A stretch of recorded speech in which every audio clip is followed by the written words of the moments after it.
हमारी पार्टी की कुछ नीतियों का एक ऐसा झरोखा इस नुक्कड़ नाटक से आप पेश करते हैं कि जैसे अच्छे बच्चे होते हैं ऐसे, ठीक है। जब जाएंगे और हम ये सवालात और जवाब आप लोगों से लेंगे तो आप लोग कहीं ना कहीं एक तरीके से मानसिक रूप से तैयार हो जाते हैं। सबसे पहले मैं पैगा गांव की जनता का बहुत बहुत धन्यवाद करता हूं कि आप सब लोग हमारे इस कार्यक्रम में शामिल होने के लिए समय से उपस्थित हुए हैं। और मुझे बताया गया है यहाँ सरजीत जी हैं, सरजीत सिंह जी जो यहाँ ठेकेदार साहब के नाम से भी जाने जाते हैं। मुझे बताया गया अभी आ रहे हैं ठीक है। एक आशिक भाई आ गए और गुरप्रीत भाई हैं यहाँ पर। गुरप्रीत मेरे पास आ जाएं आप। और रोहित है यहाँ, रोहित शर्मा, रोहित भी एक बार आ जाए। सरजीत शर्मा जी जैसे ही आएंगे मैं उनके लिए बहुत बहुत धन्यवाद देता हूँ कि ये सब जो कुर्सियों की और यहाँ की जो व्यवस्था करी गई है उन्हीं के द्वारा करी गई है। और हम इससे पहले कि आगे का अपना कार्यक्रम चालू करें, जैसा कि आप सब जानते होंगे कि पैगा की जो अराजी है ये उत्तराखंड में आती है और इसके बाद जो अराजी है वो सब उत्तर प्रदेश में लग जाती है। आप सब लोग जानते हैं ना इस बात, ये एक बॉर्डर का गाँव है। और उत्तराखंड जो राज्य है वो एक आंदोलन चला उत्तराखंड एक अलग राज्य बनाने के लिए। और किस लिए चला? वो विकास के लिए कि हमें अलग से विकास चाहिए था। जो यूपी एक बड़ा राज्य होने के कारण और एक कोना हो जाने के कारण उत्तराखंड को यहाँ विकास योजनाएं नहीं आ पाती थी। विकास के नाम पर यहाँ के लोगों ने राज्य की मांग करी और आखिर में ये राज्य मिला। और इस पूरे आंदोलन को अपने अंजाम तक पहुंचाने में हमारे कई उत्तराखंडियों ने अपनी जान की बाजी दी, शहीद हुए। तो हम अपना कार्यक्रम इससे पहले कि हम शुरू करें, मैं चाहता हूं कि हम सभी उत्तराखंड के शहीदों को नमन करेंगे। सबसे पहले उत्तराखंड आंदोलन के शहीदों को नमन करने के लिए मैं नारा लगाऊंगा, उत्तराखंड राज्य आंदोलन के शहीद। और आप सभी मेरा साथ देकर कहेंगे अमर रहे। सबको समझ में आया? जिसको समझ में आया एक बार हाथ खड़ा कर पाएंगे? मैं कहूंगा उत्तराखंड राज्य आंदोलन के शहीद, आप लोग कहेंगे अमर रहे। ठीक है, शुरू करते हैं हम यहाँ से। उत्तराखंड के आंदोलन के जो शहीद हैं उनको नमन करते हुए उनके लिए नारा लगाएंगे, उत्तराखंड राज्य आंदोलन के शहीद, उत्तराखंड राज्य आंदोलन के शहीद, उत्तराखंड राज्य आंदोलन के शहीद। बहुत बहुत धन्यवाद। पीछे बच्चे भी बहुत अच्छे तरीके से साथ दे रहे हैं, लेकिन उनसे भी पीछे जो बड़े बड़े लोग पुलिया पे बैठे हुए हैं इंतजार कर रहे हैं, मैं एक बार उनको भी आमंत्रित करूंगा कि वो लोग भी इधर ही यहाँ पर ही शामिल हो जाएं इस कार्यक्रम में। आप दूर रहेंगे तो हो सकता है मेरी आवाज ना पहुंच पाए, तो आप अच्छे ढंग से समझ पाएंगे, सुन पाएंगे। और हम आपसे भी जवाब लेंगे, आपसे भी पूछा जाएगा, आपको भी शामिल करा जाएगा। आप आज तक देखते चले आए होंगे राजनीतिक दल और नेता आप लोगों के बीच आते हैं और एक तरफा भाषणबाजी करके चले जाते हैं। ऐसे ही होता है, ऐसे ही होता है ना। अपना मन की बात करते हैं जैसे मोदी जी और थोड़ी देर में चले जाते हैं। ऐसे ही होता है ना। आपकी कोई नहीं सुनता, लेकिन हमारा ये प्रोग्राम, ये कार्यक्रम एक अलग तरीके का प्रोग्राम है। हम लोग आपको इस संवाद में शामिल करना चाहते हैं, इसीलिए हमारा भाषण नहीं है, एक संवाद का कार्यक्रम है। संवाद जिसमें एक तरफ से एक आदमी नहीं बोलता, बल्कि दोनों तरफ से वार्ता होती है, बातचीत होती है। हम लोग शुरू करेंगे। तो मैं इससे पहले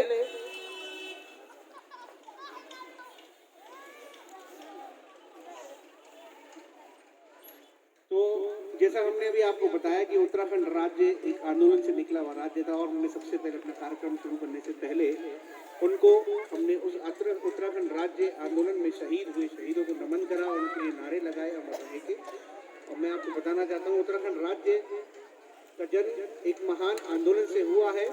एक ऐसा आंदोलन जिसमें पहाड़ से लेके मैदान तक हर व्यक्ति की मजबूत भागीदारी रही। युवा, किसान, मजदूर, व्यापारी, राज्य से बाहर देश विदेश में रहने वाले प्रवासी उत्तराखंडी हर किसी ने राज्य आंदोलन की लड़ाई में अपना योगदान दिया, जिसके बाद 9 नवंबर सन 2000 को यह राज्य एक ऐसा ऐतिहासिक दिन आया 9 नवंबर 2000 के रूप में कि जब उत्तराखंड राज्य का सपना साकार हुआ। उत्तराखंड राज्य एक अलग राज्य के रूप में भारत के नक्शे पर उभरा। उत्तराखंड राज्य निर्माण को आज लगभग 20 साल हो गए हैं और 20 साल कम नहीं होते, सही बात है। लेकिन आज भी उत्तराखंड के अंदर बुरा हाल है। आज स्थिति यह है कि राज्य के बच्चे बिना टीचरों के बदहाल स्कूलों में अपना भविष्य बर्बाद करने के लिए मजबूर हैं। राज्य के युवा पढ़ाई के बाद रोजगार की तलाश में दर दर भटकने को मजबूर हैं। बीमार व्यक्ति सुविधाओं और संसाधनों के अभाव में अस्पताल पहुंचने से पहले ही रास्ते में मरने को मजबूर हैं। गर्भवती महिलाएं सड़क पर प्रसव करने के लिए मजबूर हैं और कोई गर्भवती महिला यदि अस्पताल में पहुंच भी जाती है तो इलाज के अभाव में जच्चा और बच्चा दोनों की ही मौत उत्तराखंड में आज आम बात हो गई है। ये बात सही है? जो सही मानते हैं इस बात को एक बार हाथ खड़ा करें, इस बात को सही माने। सही बात है। तो इन 20 सालों में हमने हर पार्टी को एक मौका दिया। हमने कभी भाजपा की सरकार बनवाई तो कभी हमने कांग्रेस की सरकार बनवाई और आज भी यहाँ भाजपा की सरकार है। सबको पता है आज यहाँ किसकी सरकार है? किसकी सरकार है? भाजपा की सरकार है। दोनों पार्टियों को समय समय पर मौका दिया गया पर कुछ नहीं बदला। कुछ बदला? कुछ नहीं बदला। सब इस बात को मानते कुछ नहीं बदला? तो एक बार हाथ उठा के बताइए कुछ नहीं बदला जी। तो अब कुछ दिनों पहले आम आदमी पार्टी ने ऐलान किया है कि हम उत्तराखंड में चुनाव लड़ेंगे। ये किस किस को पता है? ये बात पता है? तो हम लोग आज जो आए हैं, हम आम आदमी पार्टी की तरफ से आए हैं। वही पार्टी जो झाड़ू वाली पार्टी कहलाती है, केजरीवाल जी वाली पार्टी कहलाती है और हमें केजरीवाल जी ने भेजा है। ठीक है? और किस लिए भेजा है? आपसे बात करने के लिए भेजा है। आप और हम जो कुछ देर में वार्तालाप करेंगे, ये सब रिकॉर्डिंग, इस सब मिनट्स ऑफ मीटिंग यानी कि जो इस संवाद के जो पॉइंट होंगे वो सबका कंपाइल करके अरविंद केजरीवाल जी के पास जाना है और उसमें हम आपकी समस्याओं को सुनेंगे और उन समस्याओं के ऊपर हम बातचीत करेंगे। और वो इसलिए करेंगे कि आज भले ही हम सत्ता में नहीं हैं, लेकिन भविष्य में जैसे चुनावों में हम पार्टी एक चुनाव में जाएगी तो आपकी समस्याएं हमको पता होनी चाहिए और उन समस्याओं के क्या समाधान हो सकते हैं। केजरीवाल जी आपकी समस्याओं को सुनकर उन समाधानों पर अपनी रणनीति तैयार कर पाएं और इस उत्तराखंड में आपके लिए वो विकास की योजनाएं ला पाएं। जिस तरीके से दिल्ली में अरविंद केजरीवाल जी वाली आम आदमी पार्टी ने, झाड़ू वाली पार्टी में दिल्ली में जिस तरीके से विकास किया है, वो सब पैगा की जनता को भी उस विकास के फल मिल पाए। तो आप सब समय निकाल कर आए हैं, इसके लिए मैं बहुत बहुत धन्यवाद करता हूँ। अब हम अपना प्रश्न उत्तर जैसा एक संवाद कार्यक्रम शुरू कर रहे हैं। तो सबसे पहले मैं आपसे पूछना चाहता हूँ कि अच्छा ये बताइए कि आप में से कितने लोगों ने केजरीवाल जी के बारे में सुना है? हाथ खड़ा करके बताएं। कितने लोगों ने नहीं सुना है? सबने सुना है? तो यानी कि पैगा अपने आप में एक जागरूक लोगों का एक गांव है, एक ऐसा स्थान है जहां सब लोग कहीं ना कहीं मीडिया के माध्यम से, अखबार के माध्यम से, मोबाइल के माध्यम से दुनिया में क्या हो रहा है, बदलाव हो रहा है, विकास हो रहा है, सब जागरूक लोग हैं, जानकारी रखते हैं। अच्छा ये बताइए आप में से कितने लोगों ने आम आदमी पार्टी के बारे में सुना है? हाथ उठा के बताइए। लगभग सभी लोगों ने। भाई साहब ने नहीं सुना शायद, नीली जैकेट वाले, तो आपने हाथ नहीं उठाया। हाथ उठाते रहिए। अगर मैं आपसे हाथ, क्योंकि हम लोग देखते हैं कि कुछ लोग अगर रह गए हैं तो हम उन तक ये मैसेज जरूर बताना चाहते हैं। अच्छा ये बताइए कि आप में से किस किस के बच्चे सरकारी स्कूलों में पढ़ते हैं? हाथ उठाएंगे। सरकारी स्कूल में जिसके बच्चे पढ़ते हैं हाथ उठाएंगे। मेरे वॉलंटियर्स प्लीज काउंट। आशिफ आप गिनती करेंगे। उठाए रखिएगा एक बार। सब तक मेरी आवाज पहुंच रही है, बिल्कुल साफ साफ पहुंच रही है आवाज, हाँ या ना? साफ आवाज पहुंच रही है मेरी? ठीक ठीक। 12 लोगों के हाथ मेरे को बताए गए हुए हैं जिनके परिवार के बच्चे, नीचे कर लीजिए। तो अब मेरा प्रश्न आता है कि इन सरकारी स्कूलों में पढ़ाई कैसी है? इन सरकारी स्कूलों में कैसी पढ़ाई है? कोई बता पाएगा? माइक लेके जाइए। कोई बता पाएगा इन सरकारी स्कूलों में जहां आपके बच्चे पढ़ रहे हैं वहां पढ़ाई कैसी है? कौन बताएगा? हाँ, इधर इधर देख के बताइए, मेरे को बताना है आपको। आपकी आवाज सब तक पहुंचेगी और माइक आशिम आप अपने ही हाथ में रखेंगे। हाँ बताइए बताइए भाई साहब, आप बस बोलना शुरू करिए। हाँ, यहाँ की जो व्यवस्था है हमारे पहले की भी, शिक्षा तो सब चौपट है जी। शिक्षा के नाम पे हमारे सभी लोग गांववासी गरीब परिवार से बिलोंग करते हैं, जो कि इनका कब्जा ऐसा नहीं है जो कि ये अपने बच्चों को अच्छे स्कूल में पढ़ा सके। तो यहाँ स्कूलों में पढ़ाई के नाम पर चौपट है। जब से हमारे मोदी जी की सरकार आई है तब से शिक्षा चौपट हो गई, रोजगार चौपट हो गया, लोग बेरोजगारी से मर रहे हैं, हालात बहुत बुरी हो रही है। मैं इसी के साथ मैं अपनी वाड़ी को बिलोंग करता हूँ, क्योंकि बहुत कुछ है सुनाने के लिए, तो बहुत दशा खराब हो गई है हमारे देश की। मैं आपको एक एक चीजों पर आपके पास वापस आता रहूंगा। और वो भाई साहब बोल रहे थे अभी, कोई बताना चाह रहे थे कि सरकारी स्कूलों की क्या स्थिति है, उनकी पढ़ाई कैसी है? मैं मोहम्मद अजहर मेरा नाम है। जी। सरकारी स्कूल की तो व्यवस्था ऐसी हो रखी है कि बिल्कुल एकदम टीचर लोग तो टाइम पास करने के लिए आते हैं ओनली। पढ़ाई कैसी है? पढ़ाई तो कुछ बच्चे अभी कुछ बता नहीं पाते हैं स्कूल में, जितने बच्चे पढ़ रहे हैं। आपके बच्चे सरकारी स्कूल में हैं? मेरे भाई है, अच्छा। बेचारा वो खुद कहने पे फेल हो चुका है। कौन सी जब क्लास पढ़ने नहीं आ रहा तो 9th में। अच्छा, कितनी बार फेल हो गया? नहीं, एक बार फेल हुआ, वो 9th में वहाँ पे जाकर। यहाँ की तो व्यवस्था बिल्कुल बेकार हो रही है बच्चों की। पढ़ाई नहीं होती है? बिल्कुल नहीं, टाइम पास करने के लिए आते हैं, टाइम पास करा, गप्पे मिलाई और चल दिए, बस ये व्यवस्था है। ये कहाँ तक स्कूल है यहाँ पैगा में जो स्कूल? ये 5 तक और 8 जहाँ हम ये प्रोग्राम कर रहे हैं 5 तक है, 5 तक है, 5 तक है, प्राइमरी है। Primary school. और इससे बड़ा स्कूल यहाँ से कितनी दूर है? थोड़ी आगे है यहाँ से। और कोई बताना चाहेगा कि यहाँ से खड़े में यहाँ से पास आउट होने के बाद में वहाँ पर टेस्ट लिया जाता है मऊ खड़े के अंदर। यहाँ के 50% से भी ज्यादा बच्चे ऐसे होते हैं जिनके एडिशन ही नहीं होते हैं आगे की क्लास में। आगे क्लास में ये पोजीशन है यहाँ। तो मतलब वो पढ़ ही नहीं पाए हैं यहाँ पर कि आगे की क्लास जब उन्हें शिक्षा ही नहीं दी जाएगी, जब गप्पे मारेंगे टीचर लोग आकर के, तो बस शिक्षा आगे क्या दे पाएंगे, आगे क्या पढ़ पाएंगे? जब टेस्ट होता है तो बच्चे फेल हो जाते हैं। और कोई बताना चाहेगा? पीछे के भाई साहब बोल रहे हैं माइक को। यहाँ के स्कूलों की, सरकारी स्कूलों की पढ़ाई कैसी है? हाँ बताइए। पढ़ाई तो जैसी तैसी है ही, पर यहाँ पे जो है ना, एक खाना खाने के लिए बस क्या है, अच्छे से अच्छा मिलना चाहिए। बच्चों को तो मिला है, अपना तड़का अलग से लगना चाहिए। मतलब किसके लिए? किसके लिए लगेगा? टीचरों के लिए। बस ज्यादातर यही है, खाली बजवाई हो चल दिए। अब तो सर्दी थी तो धूप सेकी, इसके बाद चल दिए। जी। बस पढ़ाई का तो आप लगा सकते हैं देख के। तो पढ़ाई कैसी है? पढ़ाई के बारे में बताइए। पढ़ाई के बारे में तो है, सब चौपट है, कुछ नहीं है पढ़ाई।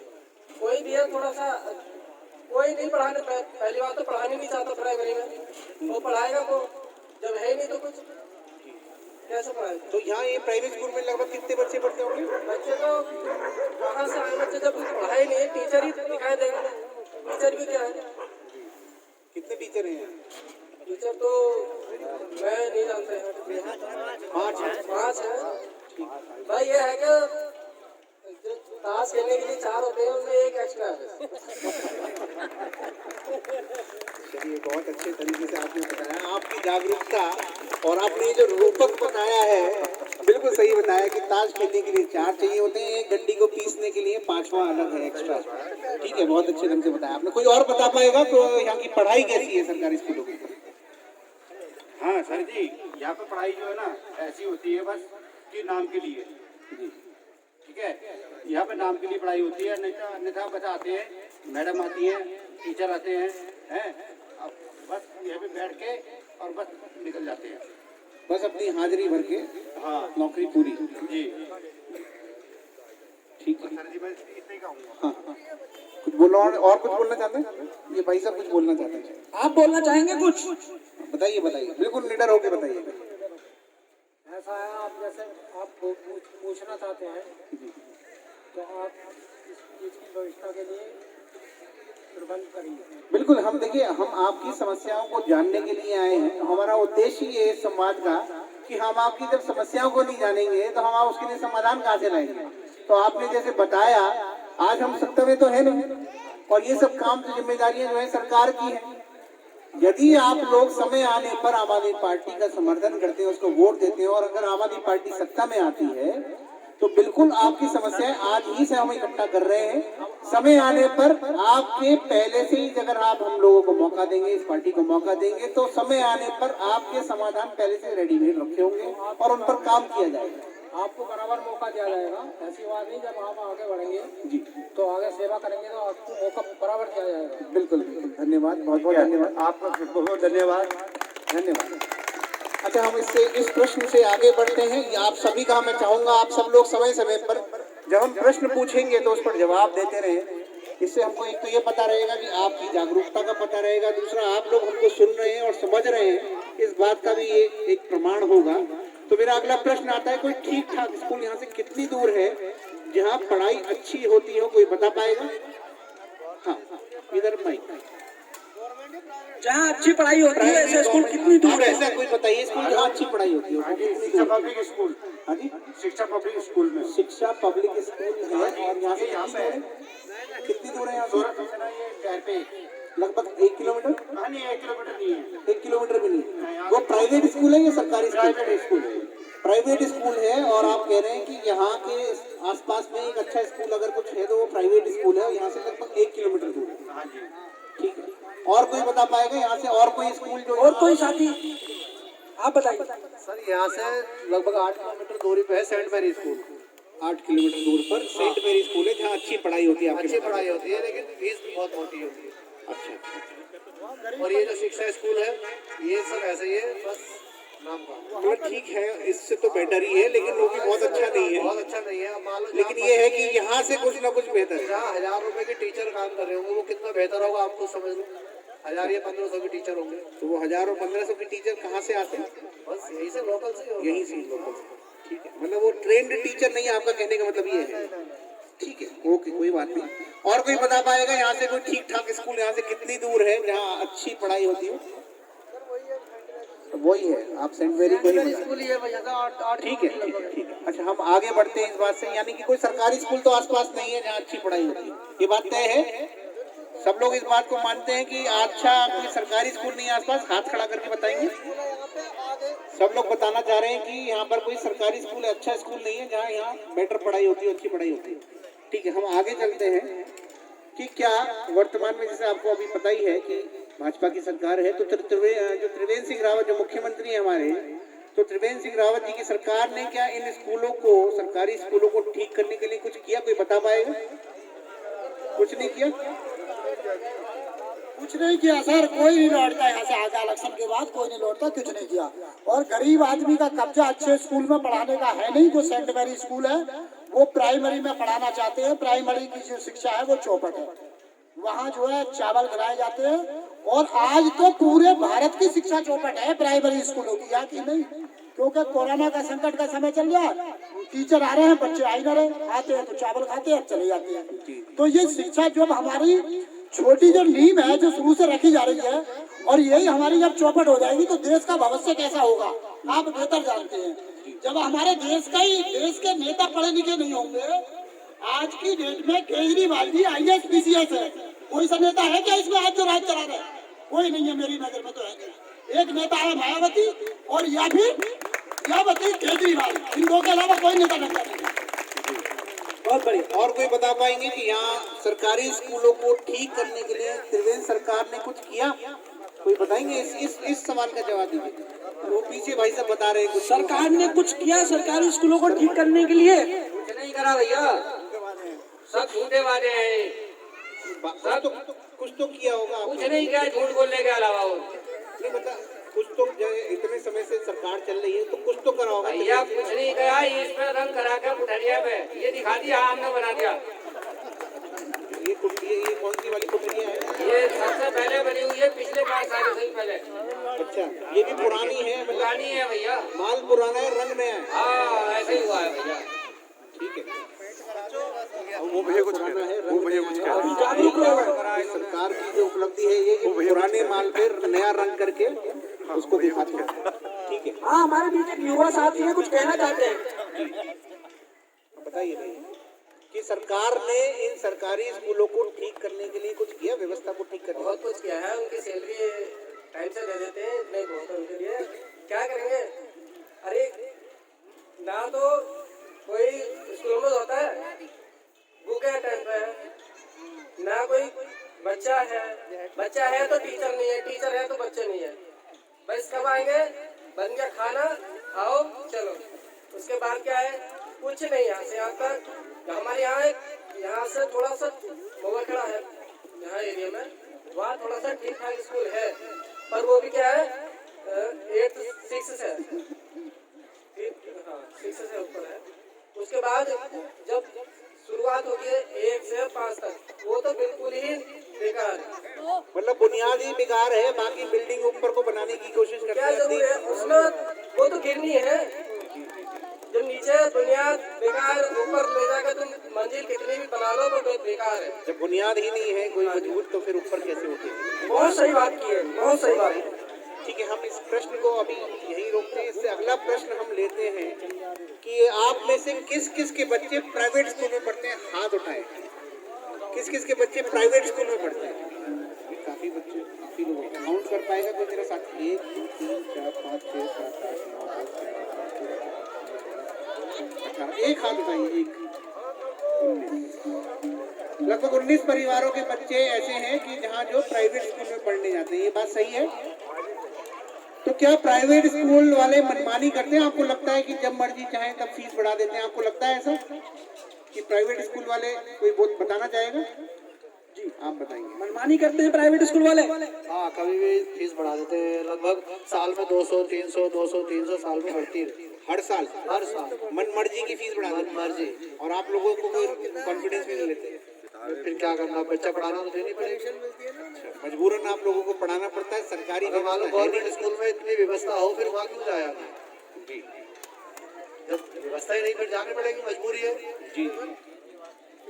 और कोई भी बताना चाहेगा कि ये प्राइवेट स्कूल वाले वाकई में आप बताइए, आप बताइए। सर फीस तो बढ़ती है, उसमें कमीशन किताबें भी चेंज कर देते हैं।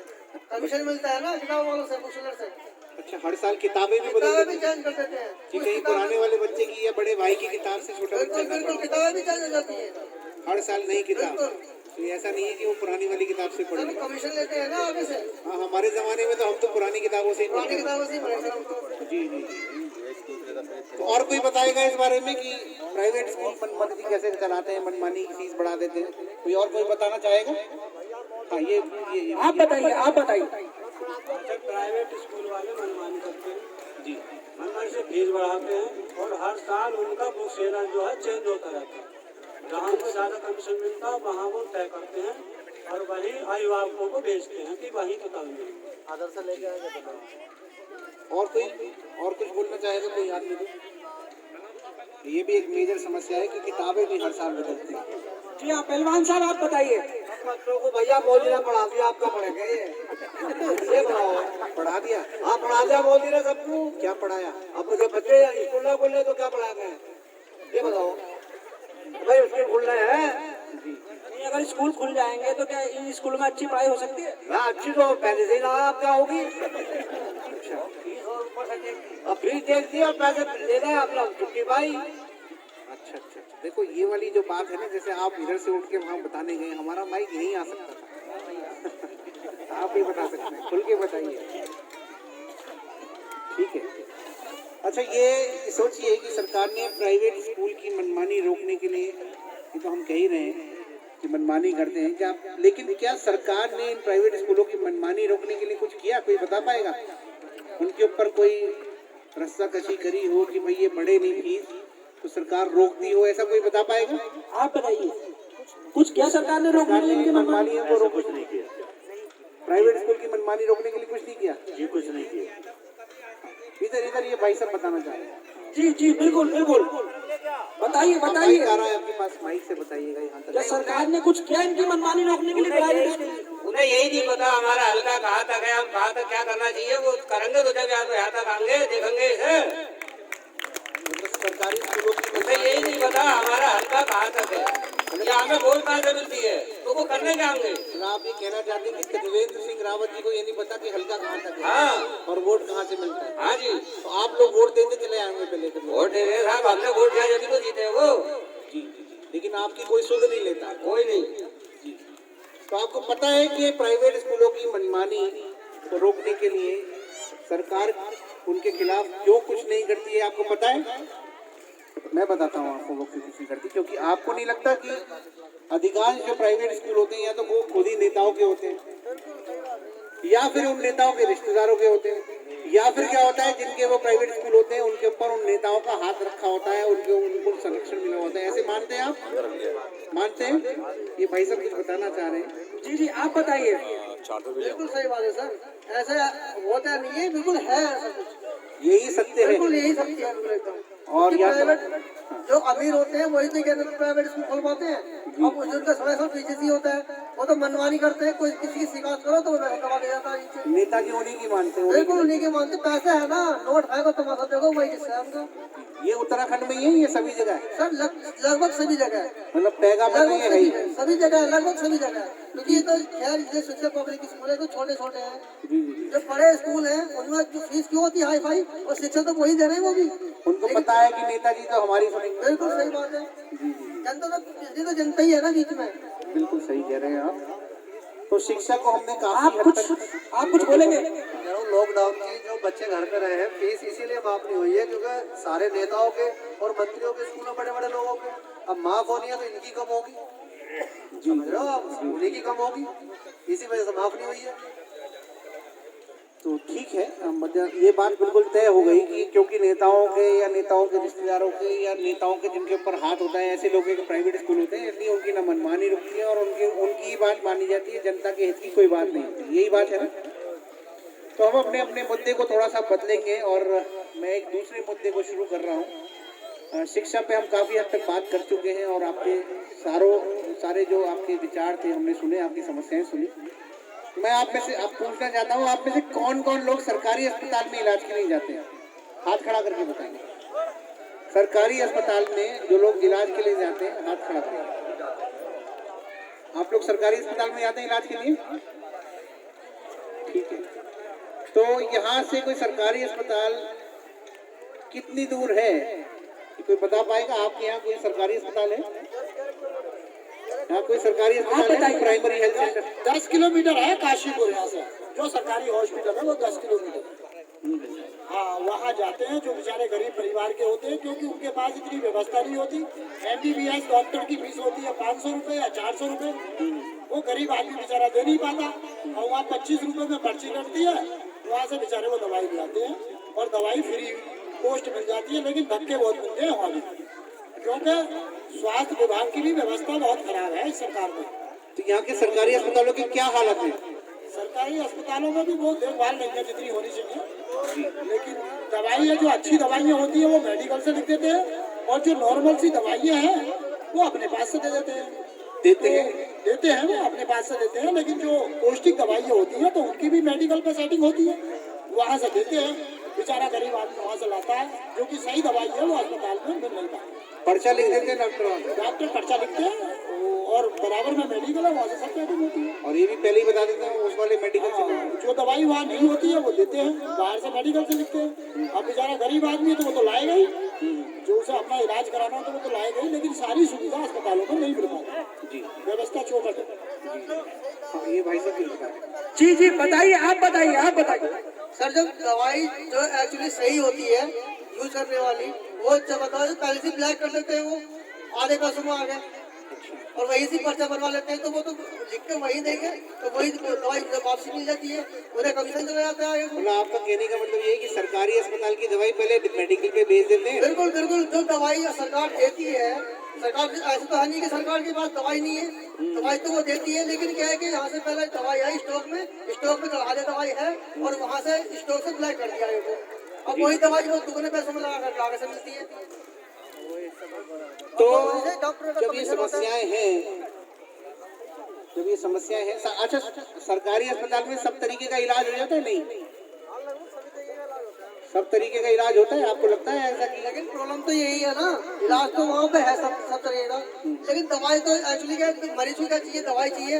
जब से दवाई नहीं मिलेगी वहाँ तो मरीज क्या करेगा, पैसे गरीब आदमी तो जाता है सरकारी मतलब खांसी जुकाम की दवाइयाँ मिलती है, बस ऑपरेशन वगैरह भी? नॉर्मली दवाई दी और बस हो गया। और जो ऑपरेशन कॉस्टली दवाई होती है वो तो पहले से ही कहते हैं वहाँ को अगर हड्डी टूट जाए, किसी का एक्सीडेंट हो जाए या गिर जाए, फिसल जाए, सर वो तो हो जाता है वहाँ पे, होते ऑपरेशन। लेकिन मेन बात तो ये है सर, जो दवाई क्या पड़ती है, महंगी तो दवाई पड़ती है ना लाने के लिए। जब कोई ब्लैक लेगा बंदा वहाँ से जाएगा, गरीब आदमी तो मरेगा ही वहाँ, क्या करेगा। ऑपरेशन हो जाते हैं सरकारी? ऑपरेशन तो शायद होते हैं वहाँ पे, शायद। मैं तो बैठ नहीं हूँ, लेकिन होते हैं ऑपरेशन तो होते हैं वहाँ पे, हो जाते हैं। ठीक है। तो क्या त्रिवेंद्र सरकार ने, त्रिवेंद्र रावत जी की सरकार ने इन सरकारी अस्पतालों को ठीक करने के लिए कुछ किया? कोई बता पाएगा इसमें कुछ? इधर बता पाएंगे? इधर से भाई साहब कोई आप आपस में बात कर रहे हैं, शायद आप बता पाए। उधर हाथ उठा रहे हैं भाई साहब। सरकार ने कुछ किया सरकारी अस्पतालों को ठीक करने के लिए? अस्पतालों को ठीक करने के लिए कुछ किया? हाँ साहब, मैं ये एक बात कहना चाह रहा हूँ आपसे। हाँ बिल्कुल बताइए। मैं ये कहना चाह रहा हूँ कि मानटेसरी जो स्कूल है बच्चों के बारे में बड़ी अच्छी शिक्षा है, और दूसरी बात ये है कि सरकार ने मान्यता प्राप्त क्यों दी मानटेसरी वालों के लिए? देखिए, हाँ वो तो आप थोड़ा सा पीछे चले गए। हमने शिक्षा के ऊपर की बात कर रहे हैं, हम बात कर चुके हैं। आप वो तो हम बता ही चुके। आप लोगों ने बताया कि सरकार के स्कूल होते हैं तो वो खुद ही उनको मान्यता भी देते हैं, क्योंकि नेताओं के स्कूल होते हैं, नेताओं के रिश्तेदारों के होते हैं, इसलिए उनको मिल जाती है। लेकिन अभी हम पूछ रहे हैं कि क्या सरकार ने इन सरकारी अस्पतालों की व्यवस्था को ठीक करने के लिए कुछ किया या नहीं किया? ये सवाल है। सरकारी अस्पतालों को अच्छा बनाने के लिए कुछ किया? अब करेंगे कहाँ से वो? जब उनके पास होगा तभी तो करेंगे। मतलब आपके मुताबिक सरकार के पास कुछ नहीं है कि सरकारी अस्पतालों को क्या है, क्या होना चाहिए? क्या कर सकते हैं वो? क्या होना चाहिए? जब से अब तक नहीं करा उन्होंने, तो अब क्या कर सकते हैं? वरना आपको लगता है वो कुछ करेंगे ही नहीं? सरकार कुछ नहीं करेगी सरकारी अस्पतालों को ठीक करने के लिए? और कोई बताएगा? और कोई साथी? ये पैसा कुछ पूछना चाह रहे हैं जी, आप बताइए, सरकार ने कुछ किया सरकारी अस्पतालों को ठीक करने के लिए? पहले अपनी जेब तो भर लें, बाद में सोचेंगे आगे के लिए।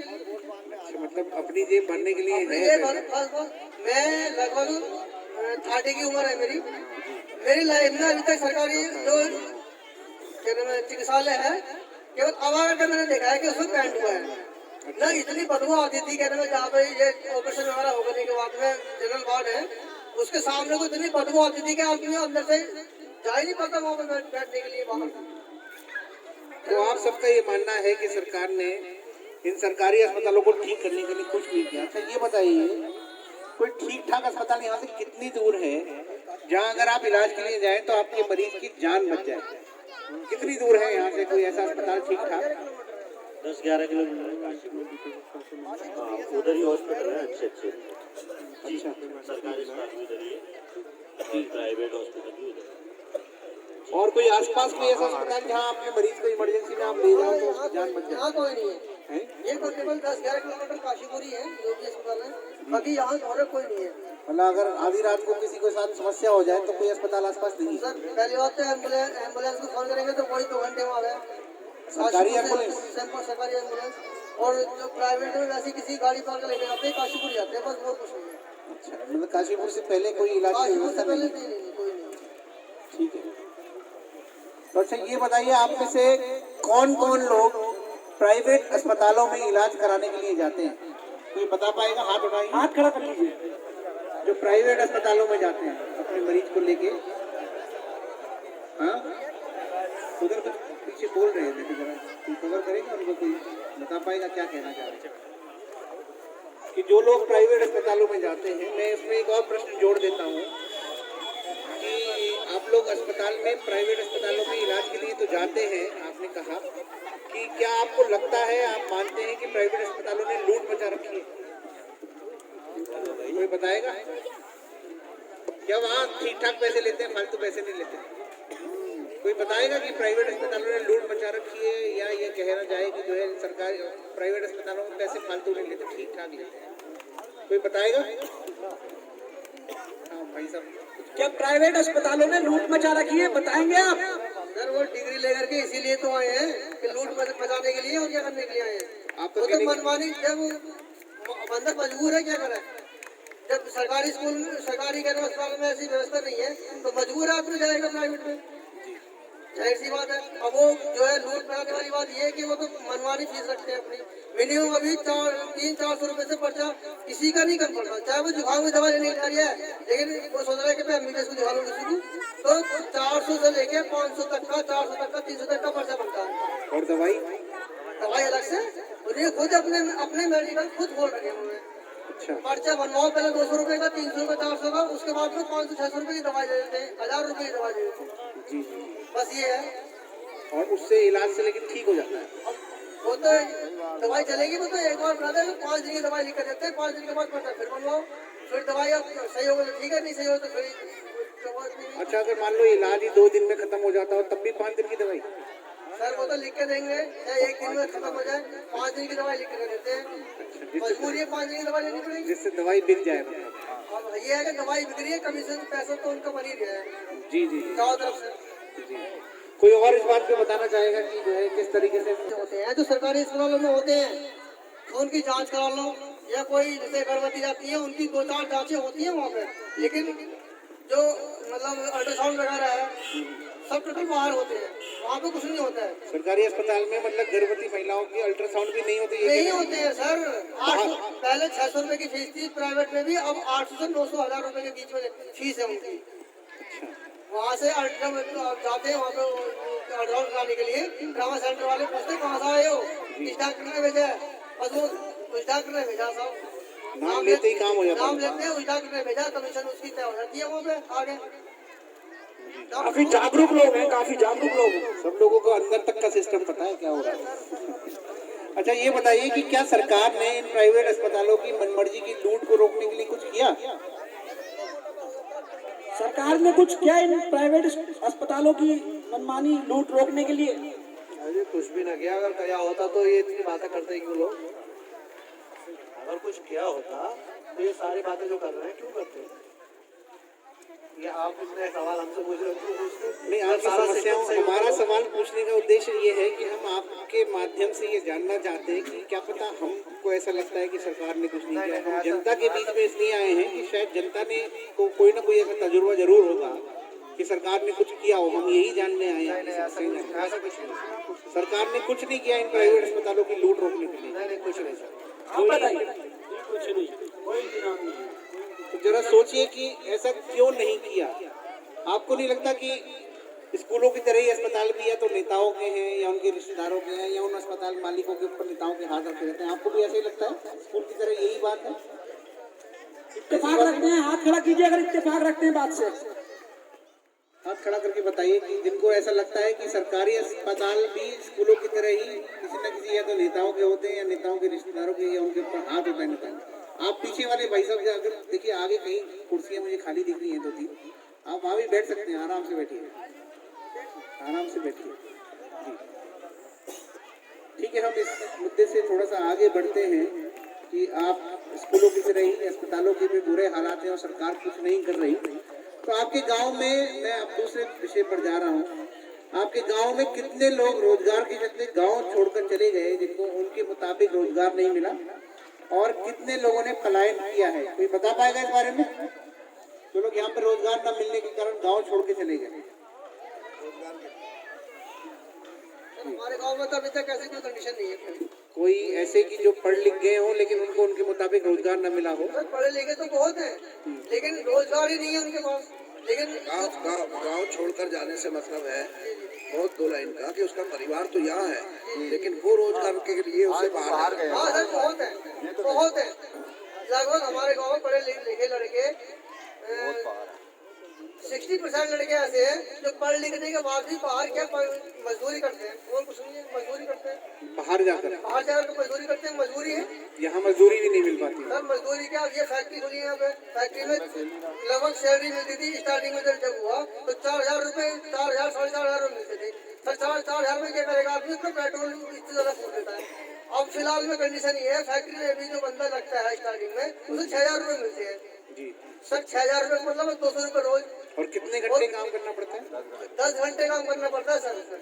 6,000 रुपए की नौकरी। 6,000 रुपये मिलते हैं, 6,000 रुपये की नौकरी के लिए फैक्ट्री वालों के लिए, तो वहाँ पे भी 6,000 की मजदूरी में मतलब 10 घंटे मजदूरी करनी पड़ती जी जी। अगर स्टार्टिंग में बंदा कोई लगता है वहाँ पे तो 6,000 रुपये से स्टार्टिंग है सर। वहाँ पे जो बंदे पहले से लग चुके हैं तो उनके ही मुश्किल से 8,500-7,000 रुपये महीने के हैं।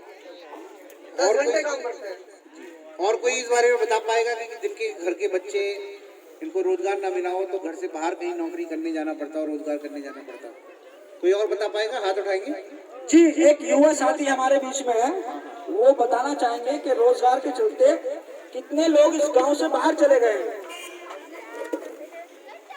समथिंग मेरे साथ के जो मेरे बैच के बच्चे हैं वो बीएससी या बीए ग्रेजुएट करने के बाद बेरोजगार होने के बावजूद अभी रुद्रपुर में काम कर रहे हैं। फैक्ट्री में काम कर रहे हैं? जी, फैक्ट्री टाटा में या फिर अशोका लैंड में। जो बच्चे मेरे साथ बैच के थे, पॉलिटेक्निक या ITI की या ग्रेजुएट करने के बाद सिर्फ 10,000 रुपये में 8 घंटे की ड्यूटी पर सिर्फ 10,000 रुपये में रुद्रपुर रह करके काम कर रहे हैं बेरोजगारी होते हुए। अच्छा, तो मतलब वहाँ फैक्ट्री देती है उनको रहने की व्यवस्था या कहीं? नहीं, उसका अपना पर्सनल रूम होता है जिसमें कि सारा खर्चा समथिंग एक महीने का नॉर्मली 5,000 रुपये का आता है। 5,000 रुपये बचा पाते हैं। अब 10,000 रुपये में क्या खाएंगे और क्या कमाएंगे? बहुत बढ़िया, बहुत बढ़िया। आपने अच्छे ढंग से बताया। अब पढ़े लिखे लोगों को क्या स्थिति है यहाँ से पढ़ लिख के जो बेरोजगार बच्चे हैं उनको क्या रोजगार मिलता है आपने बताया। कोई और बताएगा क्या इस बारे में कुछ और? मैं देख पा रहा हूँ हमारे बीच में अमृत संधू भी अभी भाई आ चुके हैं, हमारे पुराने साथी हैं, लंबे समय से साथ में रहे हैं। ठीक है, तो आपको क्या लगता है कि त्रिवेंद्र सरकार ने इस रोजगार के लिए, रोजगार का सृजन करने के लिए, नए रोजगार लाने के लिए कुछ किया? कोई बताएगा त्रिवेंद्र सरकार ने कुछ किया हो तो, नए रोजगार पैदा हो, ऐसा कोई काम किया सरकार ने? ये भाई साहब कुछ बताएंगे। जी, आप बताइए साहब। ये जो इंडस्ट्रियल एरिया है श्री नरेंद्र तिवारी जी ने स्थापित किया था। जी, कौन से सन में? नरेंद्र तिवारी जी ने कौन से सन में करा था? 2000 के बाद जी। उसके बाद यहाँ पर कुछ कंपनियां आई और कुछ चली गई, लेकिन सैलरी रेट जो है उनका 4.5, 5 और 6 तक ही हद है। अगर 8 साल में उसने कार्य किया है तो उसके 8,000 ही है, 8 साल में 8,000 रुपये। कोई भी मतलब उसका वेतनमान बढ़ता नहीं। तो त्रिवेंद्र सरकार ने कुछ ऐसा कुछ करा कि यहाँ पर रोजगार बढ़ पाए, तनख्वाह बढ़ पाए, काम बढ़ पाए? कोई नहीं, कोई ऐसा नियम नहीं बनाया जिससे कि मजदूर की स्थिति मतलब अच्छी हो सके, उसका वेतनमान बढ़ सके, उसकी मजदूरी बढ़ सके। जी, कुछ नहीं, ऐसा कुछ नहीं किया। कोई और बताएगा कि त्रिवेंद्र सरकार ने कुछ किया ऐसा, कुछ कोई काम धाम, कुछ यहाँ रोजगार पैदा हो, किस रोजगार में आदमी लगे? कोई बताएगा? जैसा आप सब लोग जानते हैं और मानते हैं कि त्रिवेंद्र सरकार ने रोजगार के नए अवसर पैदा करने के लिए कुछ नहीं किया।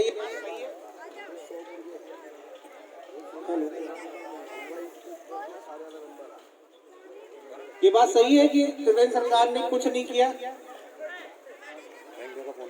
कुछ नहीं किया ना, ऐसे ही बात है। एक वो पीछे भैया एक पीछे बोलना चाहते हैं। मैं चाहता हूँ एक बार ये माइक वहां तक पहुंचाया जाए। पीछे रेड जैकेट में एक भाई।